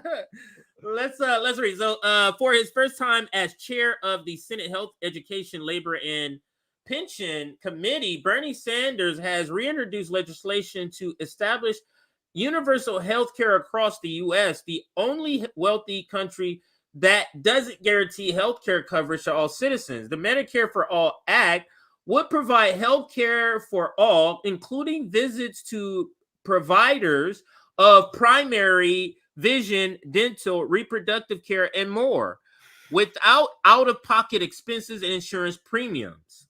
Prescription drugs would also be covered, and the government would be allowed to negotiate prescription drug prices with pharmaceutical companies. And I can stop there. Go ahead, Bernie. Yeah, talk dirty, Bernie. You know exactly what we're here, don't you? Yeah. Oh, and I was going to go ahead, CJ. I was going to stop here sort of for the same reason. This is basically a Christmas list that you're getting excited about. Yeah. No idea that you're not getting everything on this list. There are most of the things on this list. You know what I mean? It's like saying my Christmas list. I have a Ferrari. I have a Land Rover on my Christmas list. And you're reading this bill as if these things will actually be enacted, and literally those list of things, the party that he belongs to doesn't even want this. This is like the list that us kids used to make. Like, man, what would we wish for if we actually got all the Dragon Balls? Like, we always ask ourselves this question as kids growing up watching Dragon Ball Z. We watched Aladdin growing up, right? We was like, man, if I had them 3 wishes, like the kid in Aladdin did, what would I wish for? If I got all the Dragon Balls, what would I wish for? That's what this is. They're like, we gonna make our bill so you don't have to negotiate with Big Pharma. We're gonna have this bill that cover dental, all this shit. They know none of this shit's about to fucking happen. They know your party is not going to allow this to happen. Joe Biden is the president. Joe Biden said he would veto Medicare for all if you found a way to get it through the House and the Senate. Grow up. The Dragon Balls are not real. Grow up. The Dragon Balls are not real. Get a real strategy, okay? Right, and you know it's not real. That's why you're introducing it now. And what I also wanted to say about this, and why I think it's the part that to me is kind of despicable, is that they know you are in the halls of Congress. You know the people you talk to. You know Nancy Pelosi. You know. I mean, let's look at what this one thing right here. This is such a thing that's not gonna happen, and you're acting like this is real, man. So you got people who will donate to this, and we got another story we get to the Squad Victory Fund. They have a victory fund, man. It's unreal. But anyway, the point that I'm making about this is one of the things. So you would have like somebody like my mom, Nick, that would listen to this. Wow, it's a great idea. I need medication. You know, these medication is really eating into my fixed income, and it just keep getting higher and higher. So I'm gonna go ahead and give you my last $10 if you're really gonna fight for this. And they're not really gonna fight for this. They're not gonna really fight for this. That's what's disgusting. So disgusting. So disgusting. Oh man, it's terrible. It's like telling your kids, yeah, everything on your list I'm getting, and you got $10 in the bank, Nick. Everything on your list, son, I'm getting that. Everything on your list. Why would you say that to your child? Why would you say that to people? You know you can't do that. And people are going to literally donate to you, Bernie Sanders. based on this, thinking you really are going to try, and you're not trying at all. Go ahead, Nick. I'm sorry to cut you off. Go ahead. That's why they don't have an answer to that question I asked Marianne Williamson. The question I led with, she filibustered it till I nailed it in the wall. I said, why should we spend this money again? Why should we spend? I want you to explain to the people who are not aware about this stuff, because people need to understand. This is what Crystal Ball don't understand. When you interview presidential candidates, it's for people who are not informed on the issues, right? So I'm like, okay, I want you to explain why people should donate to you when the Bernie movement has been a failure. And she said, when I pressed her, if you feel the way that you do not vote for me. Do not donate to me. That's her saying it's a fraud. Like, if you actually believe, if you believe in resource management, if you believe that we should spend money on stuff like Tour for the Poor and other stuff that actually matters, you don't want to get on board. Props to Marianne Williamson for being honest. But that's why I said I got the what was it, talking points that I wanted, I think every that vows try to act like you. They still try to pretend that's a gotcha. Yeah. They say, you probably use gotcha. My sound bites. That's what you said. Sound bites. That's what I said. That's what I remember. Yeah. I was like, yeah. These are people. The people who criticize me for that are people who clearly don't watch my channel, because I told you guys I'm the most biased commentator there is. I am advocating for the proletariat. I am a Marxist. I am advocating for a Marxist third-party development strategy. So the soundbite that I want is, I want Marianne Williamson to tell you guys that to not donate and don't vote for her. And so Marianne Williamson, during my interview, said, if you guys feel the way that we do not vote for her. And I'm like, thank you. You gave me the soundbite exactly what the fuck I wanted. That's what I meant. And I would always stand by that. That is exactly what I meant. I am so glad she gave me that soundbite, because she told you, if you vote for her, actually told you not to vote for her, that's your fault at this point almost. I did exactly what I wanted to do. I wanted to educate you guys about what Marianne Williamson was really about, and that was exactly what I did. But go ahead, CJ. Absolutely. So here's a short clip. Shout out to Case Study QB that he clipped from Fox News. They're talking about the bill, just to give a little bit more background here. Democrats are renewing their push for the Medicare for All bill led by Vermont Senator Bernie Sanders. Lawmakers have just introduced the Medicare for All Act of 2023 to the Senate and House. The bill would set up a single payer program, allowing one source to collect all health care fees and pay all health care costs. 112 lawmakers have reportedly co-sponsored the bill. That's the most co-sponsors the House has ever had at the introduction of the bill. People say, well, Medicare for all, you want to guarantee health care to all people, that's expensive. It is, but it is less expensive than the dysfunctional, broken system that we have right now. The Kaiser Family Foundation says its researchers discovered almost 1 in 10 adults currently owe medical debt. That's approximately 23 million Americans. He absolutely is. Oh, let me pause that. Sorry. He is absolutely annoying to listen to, because it's like he's mocking us. Yeah, you keep doing and saying the same stuff without doing the things to get the things that you claim. Not only that, actually supporting people who are against it. Yes. And when we frame this, we gotta make sure that we do it in a way that is like not an accident. Like when they say, "Oh, we're not doing enough," I'm sorry, we're not doing. No, it's not that you're not doing enough. You're actively embedding the people that is making the situation worse. You endorsed Joe Biden before this bill came out, knowing that he did not support Medicare for all. It's a difference. It'll be, because I'm gonna explain the difference. If there was someone in Congress who means well, who did not sell out, who was trying to force the Democrats to support Medicare for all, but failed. But imagine they listened to it. They showed up to protest. They did everything they could, but they couldn't get the party to do it. They failed. I wouldn't have a lot of beef with them. That's the system beating them down. That's the system giving them no way to succeed. That means we should rally behind, support these people, because they're trying their best, but they're failing. They're losing to the establishment, right? That is not what Bernie and the squad is doing. That's the distinction that we got to make.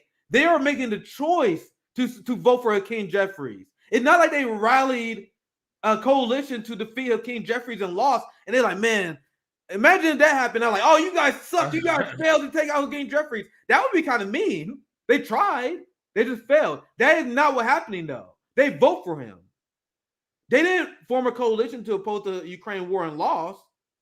They just vote for the war. So we got to be clear. It's not that they're not doing another fight for us. They actually siding with the enemy. That's how I view it personally. But CJ, go ahead, continue. Just this receipt here from Jimmy Dore's reaction to all of this fanfare about this new reintroduction of the Medicare for All bill. Remember, force to vote was just theater, but this political move where you wait till your party loses power to introduce important legislation, then use 0% of your leverage to get it voted on or implemented isn't theater. So this is useless theater here. Where it's supposed to vote, I wouldn't even say could have tangibly actually produced things if they asked for things like the Freedom Caucus asked, like things that is part of the government structure, not just the voting, like saying like, no, you can't be the only one that bring bills together, like stuff like that. They could have put restraints of her power, of Pelosi's power. None of that. Oh, we'd rather go out to lunch with her and hang out. That's all. That's who we have. That's the best among us, to quote Nina Turner. Now, to kind of sum this up, there is one more receipt here I want to show, unless Nick has another receipt. There is one more receipt here I wanted to show to sum up this segment. Not that one, that's the Assad. I'm sorry that is mixed in with my Assad segment here, but it is. Oh, here it is. Like I said earlier, they even have Maxwell Frost in on the scam. They have Summer Lee in on the scam. We showed her video. Just wanted to show you a little bit of Maxwell Frost. They literally are putting these things out here. Not as a rallying cry. I'll turn the sound off. Not as a rallying cry to say, hey, let's all organize. Let's get together. 12 rallies in 12 months. Go. That's not what the video is. Simply to go, look, guys, see, I'm for Medicare for all. Look, I'm doing what I can do, even though what I can do is not enough to actually get you Medicare for all. But we all got it, so we can move slow like this because everybody here has Medicare for all. Go ahead. Yeah, you can continue. Okay. All right. So let's listen to a little bit of what he says. I mean, it's kind of hard, but let's listen. And I remember looking at the doctor and the nurse and specifically the doctor and saying, I have a question. If we were very wealthy, what options would be available for my grandma in terms of care and in terms of her being more comfortable? We were there for about 30 minutes as he explained the different things that were not available to my family and I because we were not of means and are not of means. I think about that moment all the time because the morning that we put my grandma to rest in Hialeah in Miami, Florida, I remember that night going to my hotel room and saying, not one more. Yeah. Not one. I'm just gonna stop it there. I'm gonna stop it because it's disgusting to use your own. Imagine you. Could you even imagine, Nick, you using the story of your grandparents to sell working class people something that you know you're not gonna get? How disgusting is that? Imagine how black your soul have to be to do something like that. The idea that I would use my grandparents for a Democratic Party bullshit op like this. And look at gamers, what you say here. Any people that still have faith in Jai Paul and the squad are clowns. Like, who are these people? I propose there not a lot of them. When you see their events, like Starbucks or something, like no crowds. It's embarrassing. And we notice this more often because you see Jose and his group and many other people have been protesting these people. And you look around, you have Jamal Bowman giving a speech at some university and like 14 people in the crowd. And when you look at AOC's approval rating is worse than Kamala Harris now. something that the professional managerial class will never reconcile with. They would, because their job is to lose, their job is to never learn from their mistakes. You would think they would say, "Oh my God, we are deeply unpopular. Somehow there's a messaging error here. We got readjust." No, AOC is like full steam ahead, full-fledged Democrat. Just I'm as unpopular as Kamala Harris. No adjustment. I'm gonna continue to tweet about January 6th. I'm gonna continue to tweet about the culture wars. I'm gonna continue to have Twitter beef with Ted Cruz because surely that's gonna make me popular. Now, why am I saying this? Because what is their role? I explained this before. The role of AOC and Bernie Sanders is to make socialism as unappealing as possible. AOC, being one of the most unpopular politicians in Washington, is as designed. Media do their job to make it happen, but AOC is like, all right, I'm gonna play my role too. It's like a healing wrestling. When you hear boos, you're doing your job. So their job is to make socialism unappealing. That we see, I see all the time on social media. Doing a good job. They're doing a good job.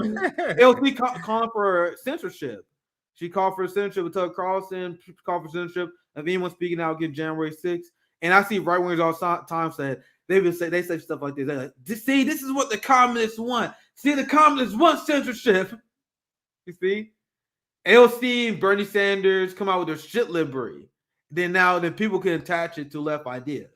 That's the toxic influence of these fake socialists like Bernie Sanders and AOC in political discourse. Meanwhile, basic bitches, when they talk about this issue, they're like, well, at least Bernie Sanders talk about Medicare for all every once in a while, not even understanding the psyop that they're doing for the establishment. But go ahead, CJ. I'm done. Yeah. It's just it was terrible to see that. Because I watched the first minute, but I let it play so long. Now I was in territory that I hadn't listened to him talk, and him talking about his grandma. That's just terrible, man. That's terrible. Like, you talking about a guy who has completely signed up for this, like, faster than Jamal Bowman. We thought Jamal Bowman was fast. This guy took an advanced course. Every generation they get worse. Everyone. Yeah. Like we thought AOC and them was bad. Then Jamal Bowman hit. Then we like, Jamal Bowman was like, he was like, I can do better than that. No, Jamal Bowman was endorsed by Barack Obama, and this man was never the same. I seen the shift because I follow his campaign pretty closely, being part of the Bernie campaign and everything too. So I saw Jamal Bowman. Then Barack Obama endorsed Jamal Bowman, and then Jamal Bowman sent out this tweet.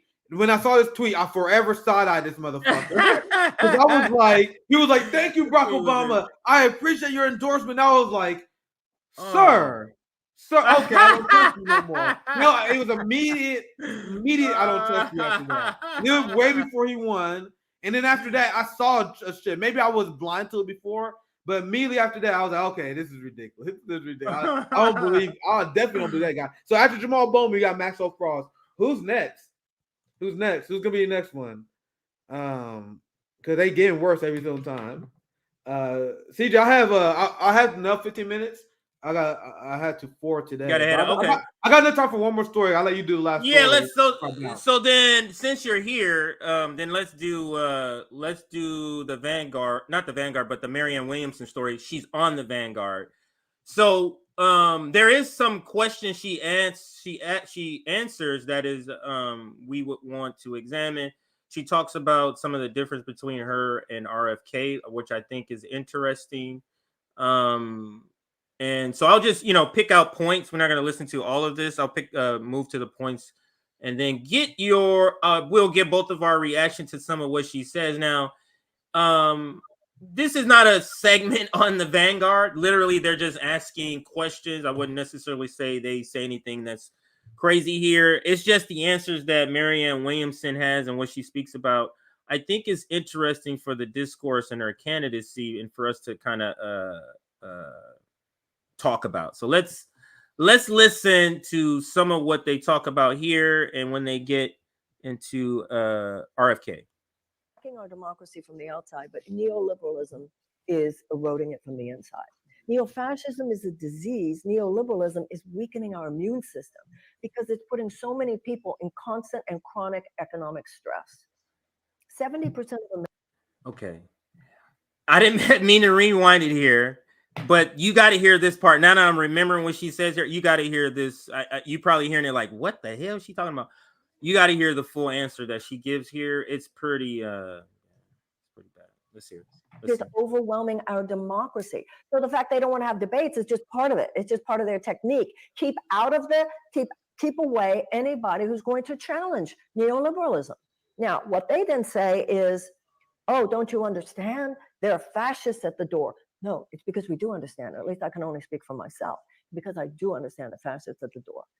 Neo-fascism is attacking our democracy from the outside, but neoliberalism is eroding. Oh my God! So we actually gonna you gonna I have. knew you wanted to hear that. That's why I was like, no, you got to hear this explanation. You're gonna have of Marianne on to have her listen to her bastardizing terms and have her talk about shit she had no idea what the fuck she's talking about. Joe Biden is a fascist. The Democrats are a fascist. You creating all these ridiculous terms trying to make the Republicans seem uniquely different than than the Democratic Party, who support the Patriot Act as well, who support ending habeas corpus as well. That's Barack Obama.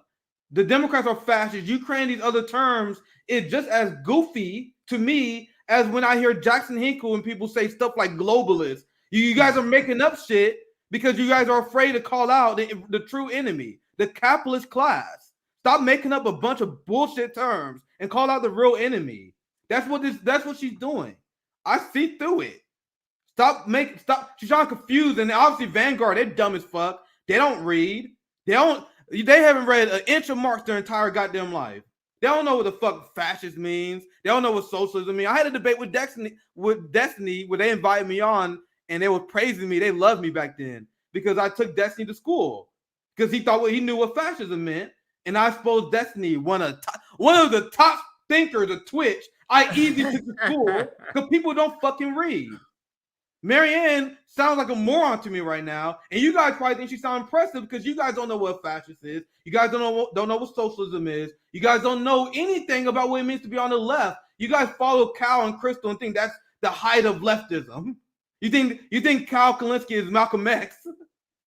Go ahead, Cal. Go ahead, CJ. We can continue. And I didn't know this about Crystal Ball, but she was sort of a Hillary Clinton sort of Democrat when she was running as far as her policy beliefs. She wasn't no lefty like she is now. And I didn't know that until I read some more about her, which is interesting that a lot of the people who are at the forefronts are these used to be's where they weren't right. They used to be a Republican. They used to be a liberal, you get what I'm saying? But it seems like they still are. And they're just trying to project that they're more left or more radical. But let's listen to some more explanation of neoliberalism and neo-fascism.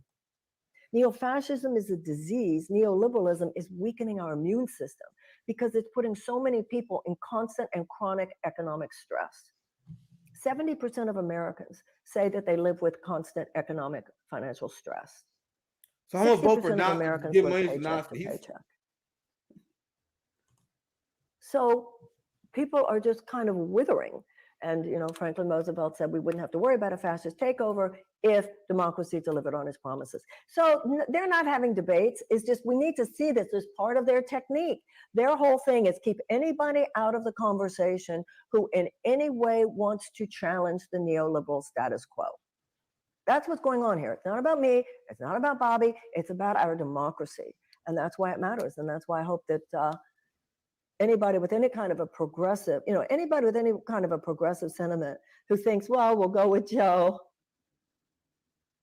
Yeah, it's pretty baffling to me too. And just a quick follow up on the topic of you're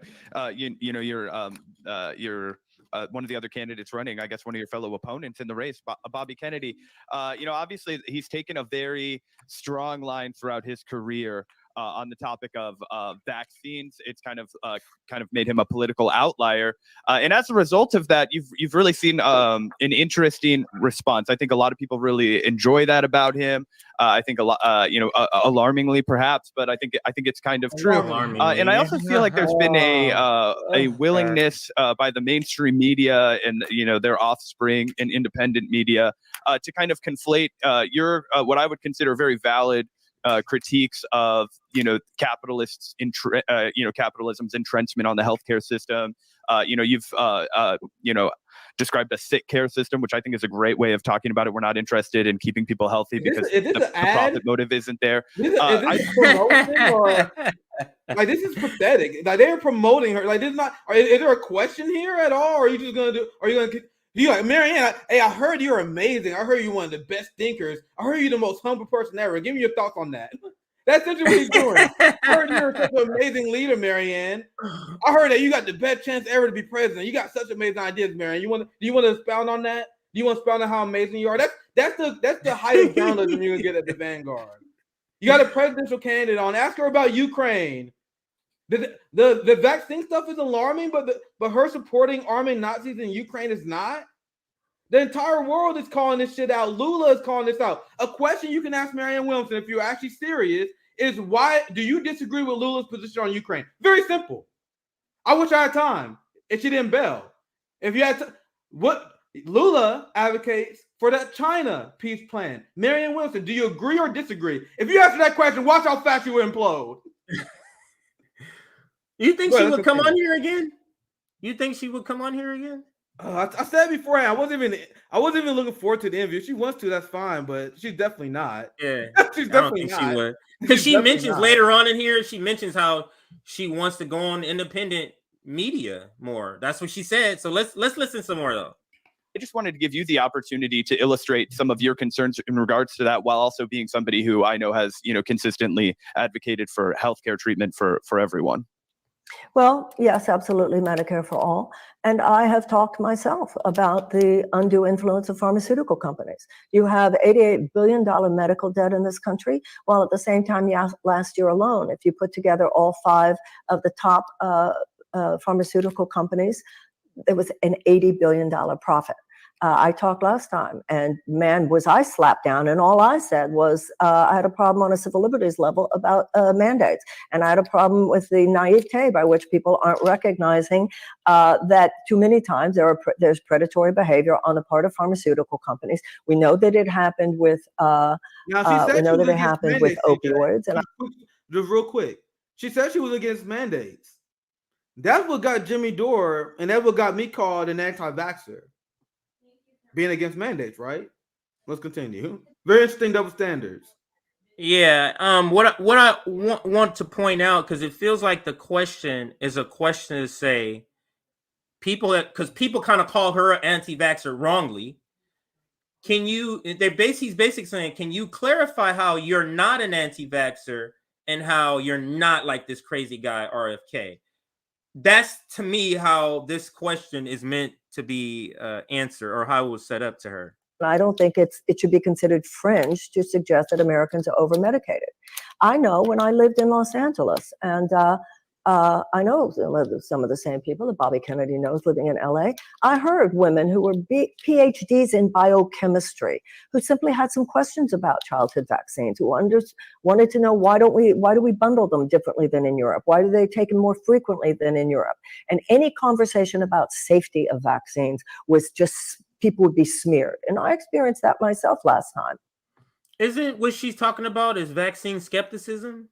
That's the same thing that happened to people asking questions about the COVID vaccine. Right. The same exact fucking thing.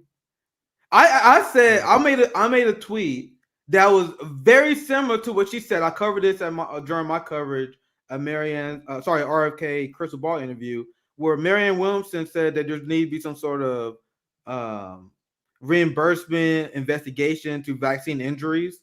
I tweeted the same thing. That's something I agree with. Like, if Big Pharma is making $1,000 per second during the COVID vaccine, as a Marxist, I think we should seize that. So if we got people that being sick, why the fuck should they make profits? To me, that's a very basic point to make. I remember I tweeted that out, and there was a bunch of progressive bootlicking motherfuckers upset at me because that was promoting vaccine hesitancy by speaking up on people that was injured by the vaccine.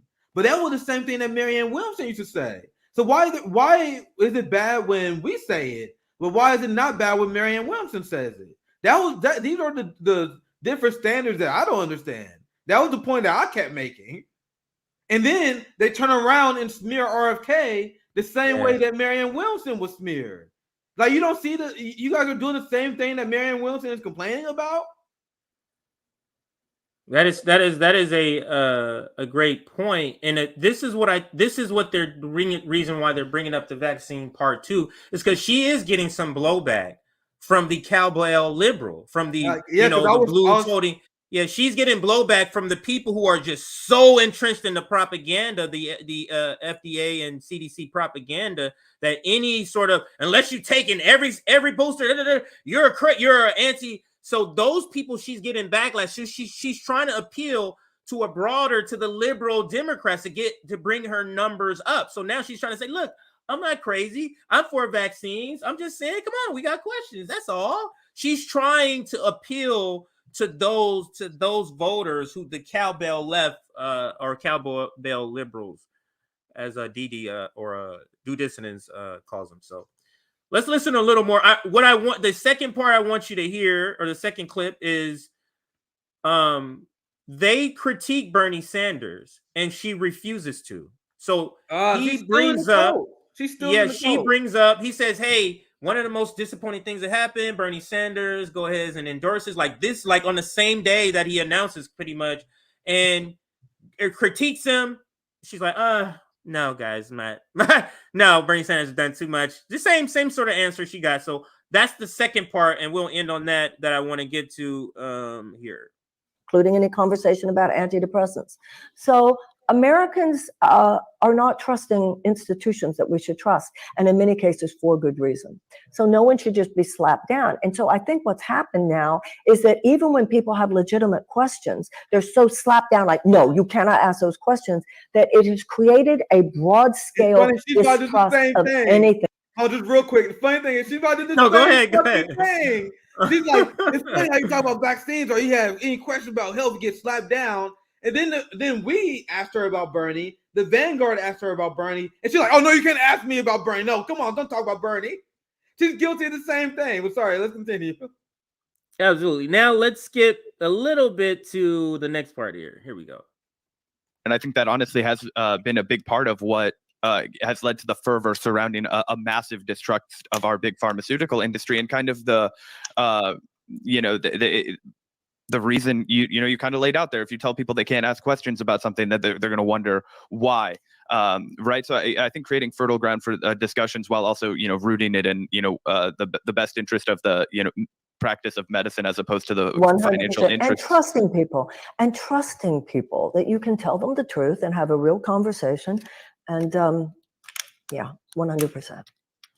Absolutely. Well, we just talked a little bit about Bernie Sanders a couple of minutes ago, and one of the big heartbreaking disappointments for me recently was when Senator Bernie Sanders endorsed Joe Biden for re-election, basically on the day that he announced his campaign for re-election. I was really hoping, and I know a lot of other people that support you were really hoping that Biden would see your progressive campaign as kind of an extension or a continuation of the quote unquote political decided that he started. But instead, it seems like not only him, but other elected progressives as well decided to just endorse the status quo.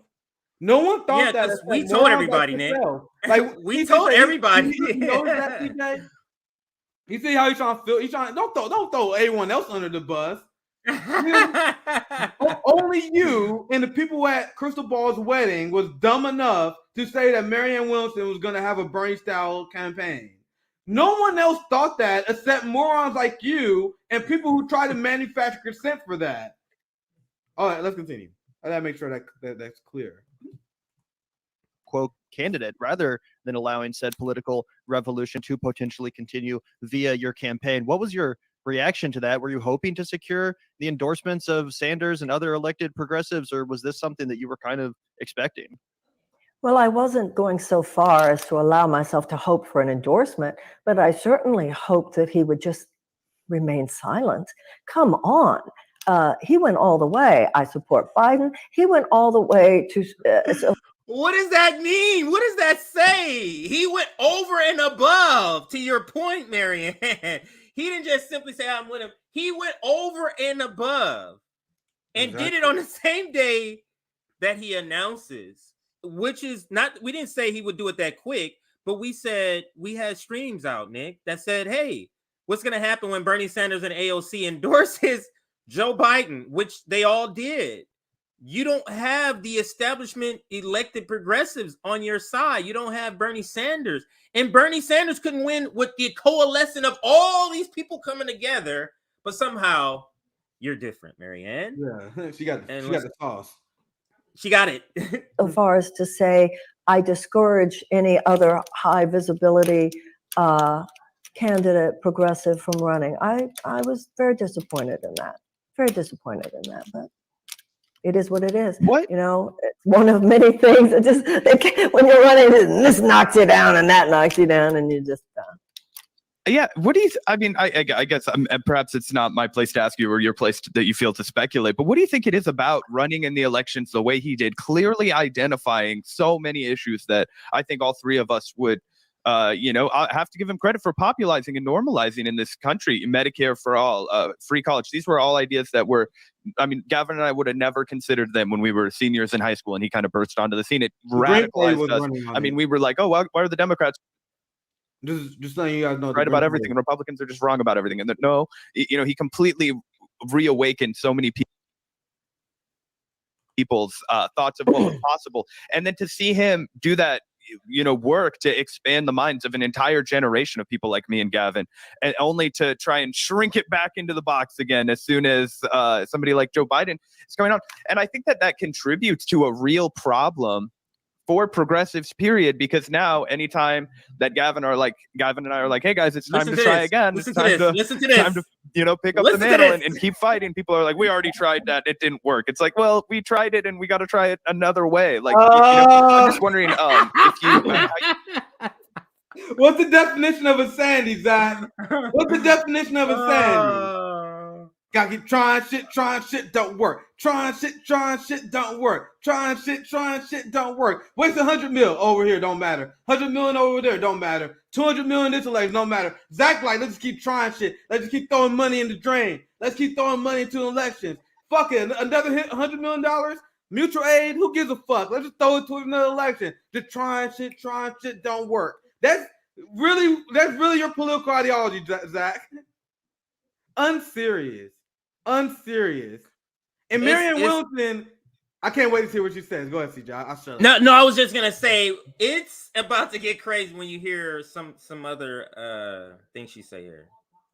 How you plan to respond to that, given the fact that I imagine it's something you've come across, this rapid defeatism and just apathy, honestly, because people feel like there's nothing that can be done. People who are the real defeatists, and I gotta say this. The people who are the real defeatists are the people who keep trying to fail the same shit that keep failing because they see no other alternative is working.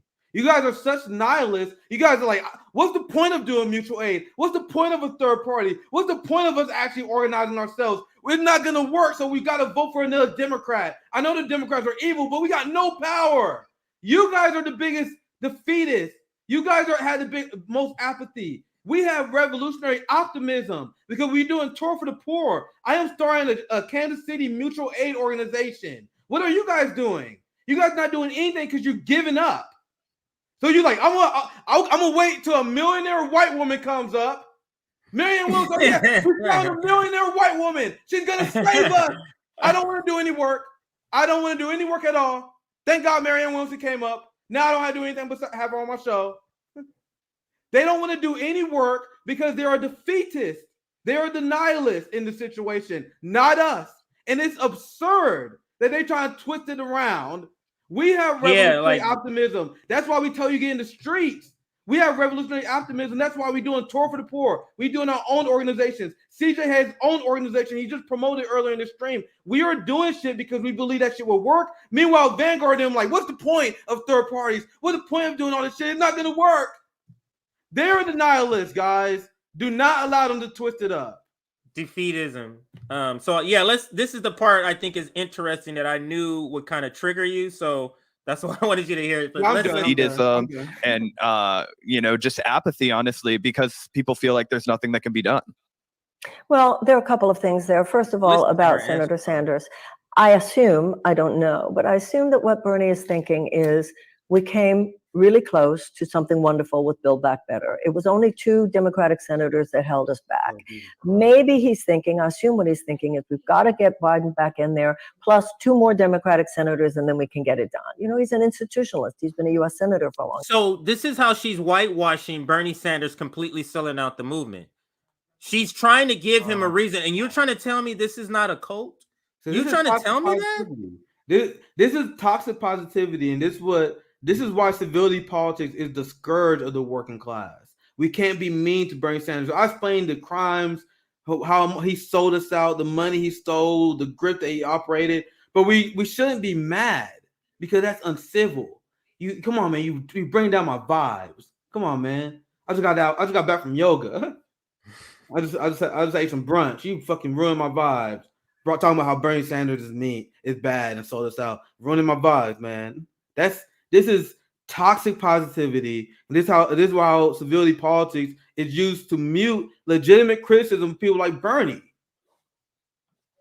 Go ahead, CJ. I gotta wrap up soon anyway. Yeah. This is ending right here. I stay to the end, but I'll shut the hell up. Oh no, we're not gonna watch all of this. It's just this section, but yeah, it's a couple more seconds here. Let's listen. I assume that's where he's coming from. His value and everything he's done for us is not diminished in my eyes just because I don't agree with him about this one thing. His value is not diminished the next at all. thing you talked about was a general disappointment that progressives feel right now. This part is the last part I we're think going to end this on. is another area where it behooves us to look at history. I think it's fair to assume that abolitionists had some bad days. I think it's fair to assume that the women suffragists had some desperate days. Hold on, I spoke over one part. Let's toughen up. You know, I'm sorry. We really have desperate days. I spoke. I know over it's fair. The first person she said, listen to this part. This one thing. The next thing you talked about was a general disappointment that progressives feel right now. I think this is another area where it behooves us to look at history. I think it's fair to assume that abolitionists had some bad days. Abolitionists. I think it's fair to assume that the women suffragists had some desperate days. Comparing Bernie to them? I know it's fair to assume that civil rights workers had some horrifying days. What the fuck? We really need to toughen up. You know, I'm sorry. We really, as a generation, need to stop being. She is comparing movements. Are you serious? Movements to voting, Nick, and saying that in response to saying I'm done with voting and I'm moving to. You need to toughen up and get your ass back in that voting booth. I couldn't. And she's saying the way we need to look to history to prove you to get back in the voting booth is to look to movements. I couldn't possibly imagine how bad that answer was going to be. I wasn't even prepared for that. The same way how when her dirty break answer, when she gave her dirty break answer, I was like, whoa, I didn't expect her answer to be that bad. Holy shit. Did she just reach a new low? Holy shit, was that a bad answer? So let's break down how bad of an answer this was. I am in shambles at how bad of an answer this is. I am in shambles. I am literally shook at how horrible of an answer this is. So the Vanguard calls out Bernie for being a grifter, sellout that he is. So Marianne Williamson brings up other revolutionary struggles that is not connected to Bernie Sanders, but as to say, yeah, Bernie did good stuff before. Yeah, we had good stuff happen to us before. So who cares if we sell out now? Who cares if we sell out now because we did something in the past? This is unbelievably toxic ideology. Who does it serve? Marianne Williamson, with this answer, showed her class loyalty more than probably any other answer I ever heard from her. And I am not exaggerating. She is saying, as long as you do one good thing in the past, you're allowed to sell out. You're allowed to go on book tours because you sell out your movement. You're allowed to vote for war. You're allowed to vote for Capitol Police funding. You're allowed to endorse Jim Crow Joe. You're allowed to do everything you want as long as you do a few performative actions. Who does this serve? This served a professional managerial class. So they can say, oh, I went to a protest in college. I remember during the Iraq War, I was upset during the Iraq War. This Sam Cedar and them. This Jank Yeager. Did you see this interview? Did you see this interview, Nick? No, I have not. I ain't seen any of it. There's no way. He literally goes in and does that exact thing. We're not gonna watch it. Yeah, she does. I believe you. She does that exact thing, Nick, where she starts. When I was young, my daddy was a part. She literally says this. My daddy was a part of a union. That wasn't you. When I was over here, my cousin was a part of this. She literally does what you just said, and you haven't even seen this interview, Nick. That's why I couldn't. There's no way I was about to do our breakdown. I didn't see none of this shit. There's no way I could stomach through this shit. But this is what Marianne Williamson is advocating for is the professional managerial class dream, CJ. So all you have to do is do a few good things. So you just sacrifice a few years being radical. Then after that, you can do wherever the fuck you want. And if you question that person, how dare you? Remember what he did in the civil rights era? That's what they do with John Lewis all the time. John Lewis destroyed Libya. John Lewis sold out the black community, but people was like, he did that one thing for the civil rights movement, so that doesn't matter. Who does that serve? That does not serve us. That's the professional managerial dream culture that, of course, Marianne Williamson endorses. You need to be a revolutionary fighter. You need to do good stuff and continue to do good stuff. Your legacy will be defined on whether you sell out or not. Fidel Castro didn't sell his people out.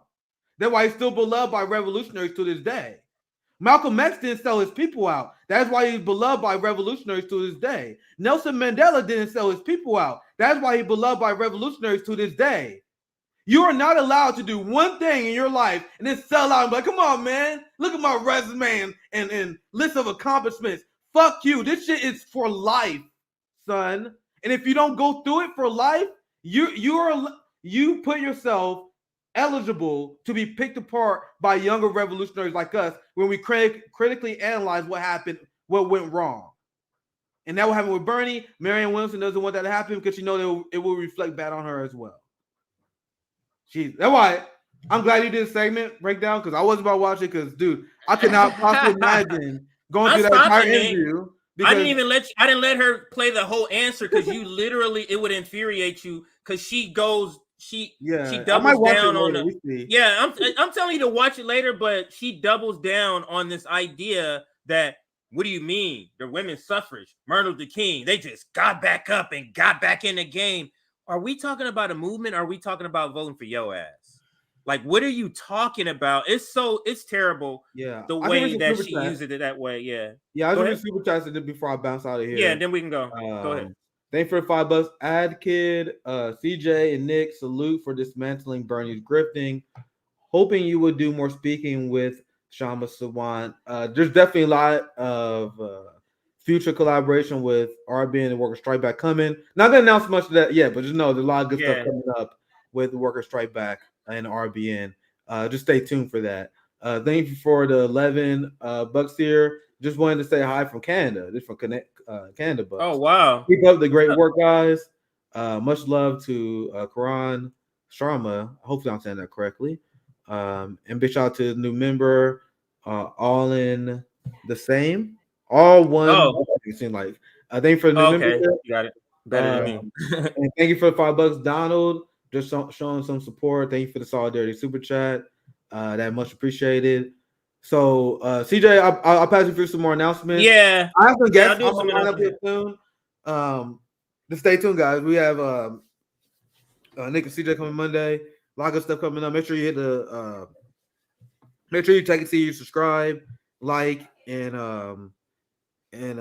support us on Patreon if you want to continue to grow. We got a lot of mutual aid projects, a lot of expansion that's coming on later this year. CJ is doing a lot of great stuff in Long Beach. Roman is doing Tour for the Poor. Savvy doing amazing journalism and advocacy in Boston as well. This is a very exciting time for RBN.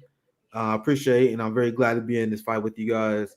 Any support, we'll be going to that fight. So much love to all you guys. I pass you, CJ, to all right, my brother Nick. I shall see you, sir. I'm actually gonna let her finish her answer, and then we'll close out here. I do want to just briefly cover the Syrian, what's happening with normalizing Assad. But it's just reading a couple of parts of an article just so it can be part of the screen because it's part of the thumbnail, and we want to make sure we hit everything in the thumbnail. I do want to play this because it's important that everybody here in the audience hears. This is not a good answer to this question.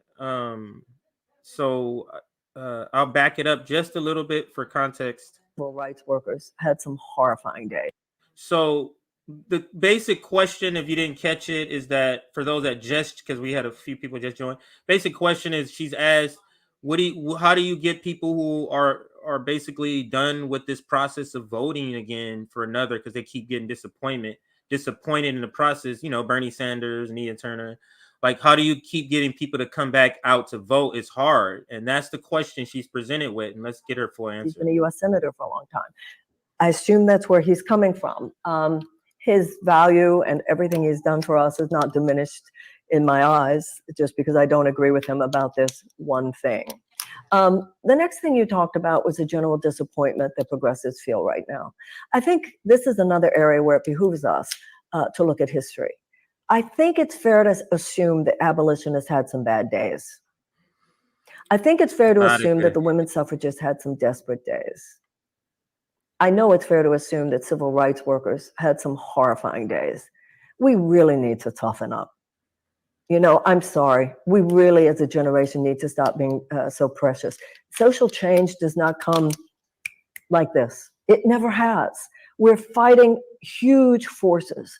And social change doesn't come like that, and social change doesn't come at the ballot box. So what the progressive Democratic narrative have done is they've co-opted revolutionary ideology, language, and like sort of essence, and use it to cloak the same run-of-the-mill Democratic politics. Because she's using this revolution as if Bernie Sanders didn't have a revolution. Bernie Sanders had a campaign. Revolutions don't end because Barack Obama comes in and puts your arm around you. Revolutions don't end over that. But that's exactly what happened. Because it was a campaign. It wasn't a revolution. But they're using revolutionary language to talk about voting as if that's revolutionary. It's the co-opting of revolution and making these milquetoast sort of alliances, these milquetoast sort of strategies, and selling it's revolutionary to go vote. What? And now trying to somehow conflate picking yourself back up from a movement like women's suffrage and picking yourselves back up from a corrupt people that are taking money from working families and not delivering on promises. That's not the same. That's not the same thing. So don't get confused with this answer as if this is a good answer. This is a actual pretty terrible answer, and it points out how disrespectful you believe, or how low intellect you believe the listener is. I know I went through something not a few months ago where I was going through some disappointment about something that happened with my running. And I texted a friend, and I don't know what I was whining about. And he texted me back, and it just woke me up. He said, "Toughen up, Buttercup." He said, "Toughen up, Buttercup. You got millions in the bank." This is so silly. This is so silly. It's almost ridiculous. But so let's pivot here in just a second. I'm going to be pivoting to some of the Syria story here because it is big news. But before we do that, continuing with this, let's listen to a few more seconds. I'm trying to get to her end of her answer just to give her the opportunity to finish her answer here. But it's hard in one dose. And that's how I feel about all of us. If I hear one more person say they're just so traumatized by all of it, do you think what it would have been like to walk across that bridge at Selma? Do you think they weren't traumatized? What would have been? It's pretty disgusting to compare or to equate people fighting for freedom and getting up and coming back to the fight against freedom and liberation to people getting up and coming back to vote for a Democratic candidate that's not going to do anything. But this is what the professional managerial class does, co-opting revolutionary ideas and histories and stories and pretending it applies to them. Been like to be one of those women suffragists who, when they were thrown in jail, why were they thrown in jail? Because they marched for women's suffrage. They marched for women's right to vote, and for that, they're thrown in prison, right? And the conditions in the prison were so horrible that they went on a hunger strike. At that point, the response of the prison officials was to send men into their prison cells and force onto their necks these metal contraptions in order to force feed them. You think they would have been a bit traumatized and anxious? That's fucking disgusting. You're fucking disgusting. For you to pretend that at all, and the suffering that went on in the time period that you're talking about at all is relatable to people coming out and voting for you and a Democratic candidate. That's the height of disgust. It's of height of being disgusting, and it's absolutely showing your class. It's absolutely showing your class. And then we have the two guys who is not in this high class. I would think they're working class. These two guys are just smirking along with this nonsense that she's trying to co-opt working class sentiment and revolutionary sentiment. So let's get to the Syrian story. I just can't stomach any more of her. She's one of the people who I find the hardest to listen to, is her voice and the things that she says. But let's get to this story. And this story is Arab world. They're really normalizing Assad right now. It seems like he is the man of the hour. They're taking it. He's visiting everywhere. He's going around everywhere, and we'll show some of those places that he's seen. And we'll start with this, though, with this report. This is from the AP. Syrian President Bashar al-Assad has arrived in Saudi Arabia for his first regional summit in 12 years, sealing his return to the Arab fold. And that's the point that I was making. It's like they are absolutely welcoming him back into the fold. And let's get to some video of that. This one, warm welcome of Syria's Assad in Saudi Arabia. Peace is coming to the Middle East, finally. And let's play this video here. And I think this shows him arriving Saudi Arabia, and I think that's MBS that he's shaking hands with first that they show. Is that looks, yeah. Let me blow this up and we can see. All right, let's play.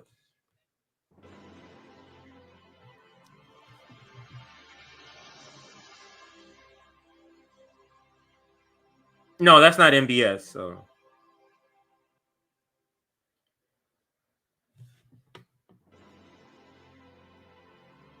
that's not MBS. That's somebody in the I guess in the government.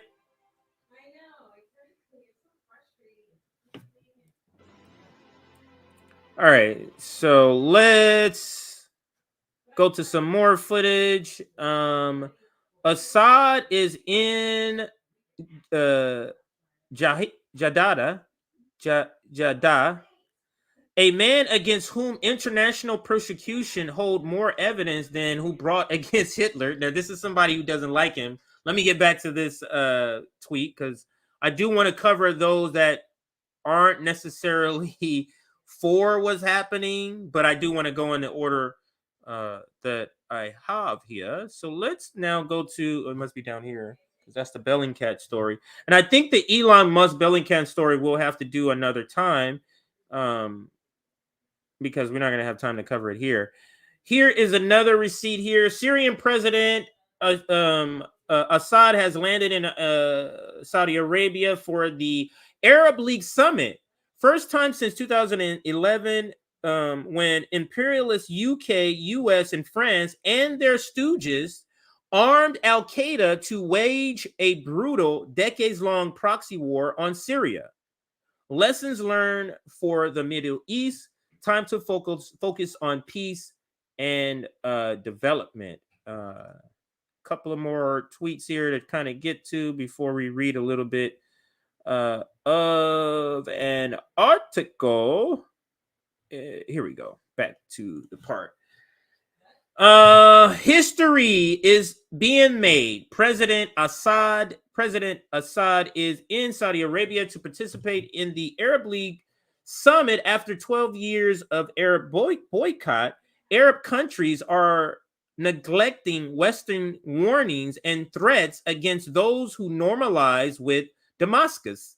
A new era has begun. And this is a lot of the same video we've already shown, so you can see that there. Here's some more of this thread. For 12 years, they fought and boycotted Syria to replace President Assad with a puppet and permanently destabilize Syria. Now Syria is bouncing back as a vital geopolitical power after prevailing against one of the most vicious regime change wars in history. This is a victory. So there's that receipt there, or tweet, I should say. And the one I wanted to get with, no, that's a different story right here. More video of what is going on. Okay, 1 second. I don't want to get to that one. Now let's go to the article that I have on this, and we're just going to read a little bit on it. I think it's the Cradle. Oh, I just skipped over it. It's on the Cradle. I think it's called the Cradle. Yeah, there we go. The Cradle, which does pretty good work. If you've never heard of them, they put out pretty good work. So let's read. There we go. This is the article. I'll bring it into the fold here once it populates, and we shall read.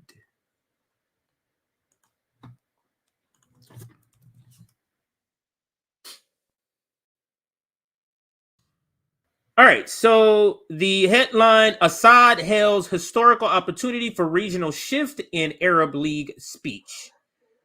They're speaking about the speech that he had. So let's blow this up a little bit here and read. The 32nd summit of the Arab League kicked off on May 19th, that's today, in Saudi Arabia's city of Jeddah, I think that's how you say it, or Jeddah, with several representatives and leaders of Arab states present, most notably Syrian President Bashar al-Assad, who attended the summit for the first time since before U.S.-sponsored war against Syria. During the summit, Assad made a speech highlighting the opportunity that the region faces in rearranging its position away from Western dominance and interference. Quote, and the reason I'm not showing you the video because I wasn't able to find a video that showed translation or even captions. They were all in another language, so needed to show bring up an article to bring up what he says here in this speech. And here's a quote. Quote, today we are facing an opportunity to change the international situation that appears in the form of an unipolar world, a result of the dominance of the West, who lacks all ethics and principles, end quote, the Syrian president said.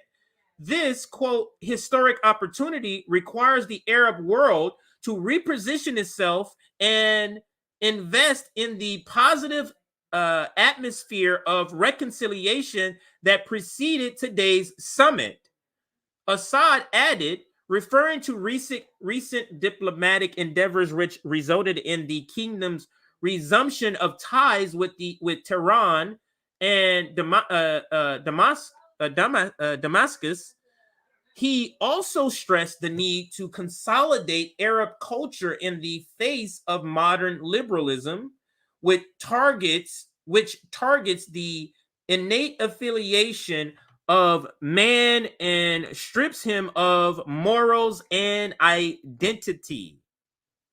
Regarding the issues that the region faces, Assad said they are too many of words to express. Quote, they do not begin with the crimes of the Zionist entity or the Arab world's outcasting of the resistant Palestinian people. Neither do they end with the dangers of the Ottoman expansionism. End quote. He said in a reference to the Turkish occupation of his country. Assad also said in reference to the turmoil in Syria, Libya, Yemen, and Sudan and other areas that one cannot treat a disease by merely attempting to ease symptoms, but instead by addressing the root cause. Quote, the most important thing is to leave the internal issues of countries to its people, and as they are the ones who are able to manage their affairs. We only have to prevent external interference in their countries and help them exclusively upon request. And I'll end there. I mean, the speech is a lot longer and there's a lot more to be said on this story, but I did want to make sure we squeeze it in here before we end this stream. Maybe we'll do a bigger breakdown of Assad, of the normalization of Assad, especially in the Arab world. Maybe we will be able to do that later, but we'll see. Shout out to all of our new members. We got two. Is it Razzle the Great? Razzle the Great became a YouTube member, and we already shouted out an earlier member. Thank you both for becoming members of the RBN family on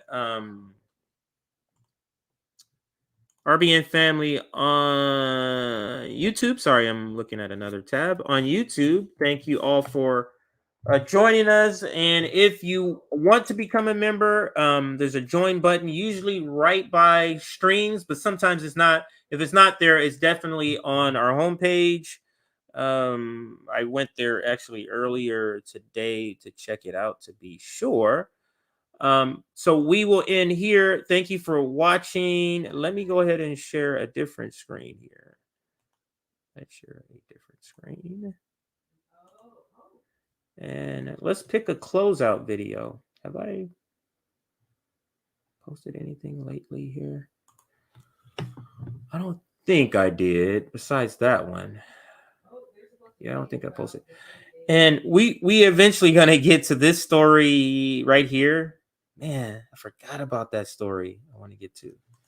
But I think it's fitting for Malcolm X's birthday. Maybe we can leave with a Malcolm X video to take us out. I believe I'm probably gonna be off all this weekend. I don't think I'm gonna be speaking or doing any streams this weekend. So everybody have a great rest of your week, and we'll take you out with a little bit of Malcolm X to end us off with. I think this is the one we started with, and if not, it's okay. So to allow themselves to be beaten and brutalized and do nothing whatsoever to protect themselves.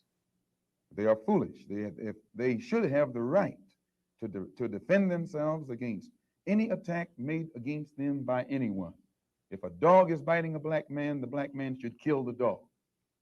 Whether the dog is a police dog, a hound dog, or any kind of dog. If a dog is sick on a black man, when that black man is doing nothing but trying to take advantage of what the government says is supposed to be his, then that black man should kill that dog or any two-legged dog who sicks the dog on it.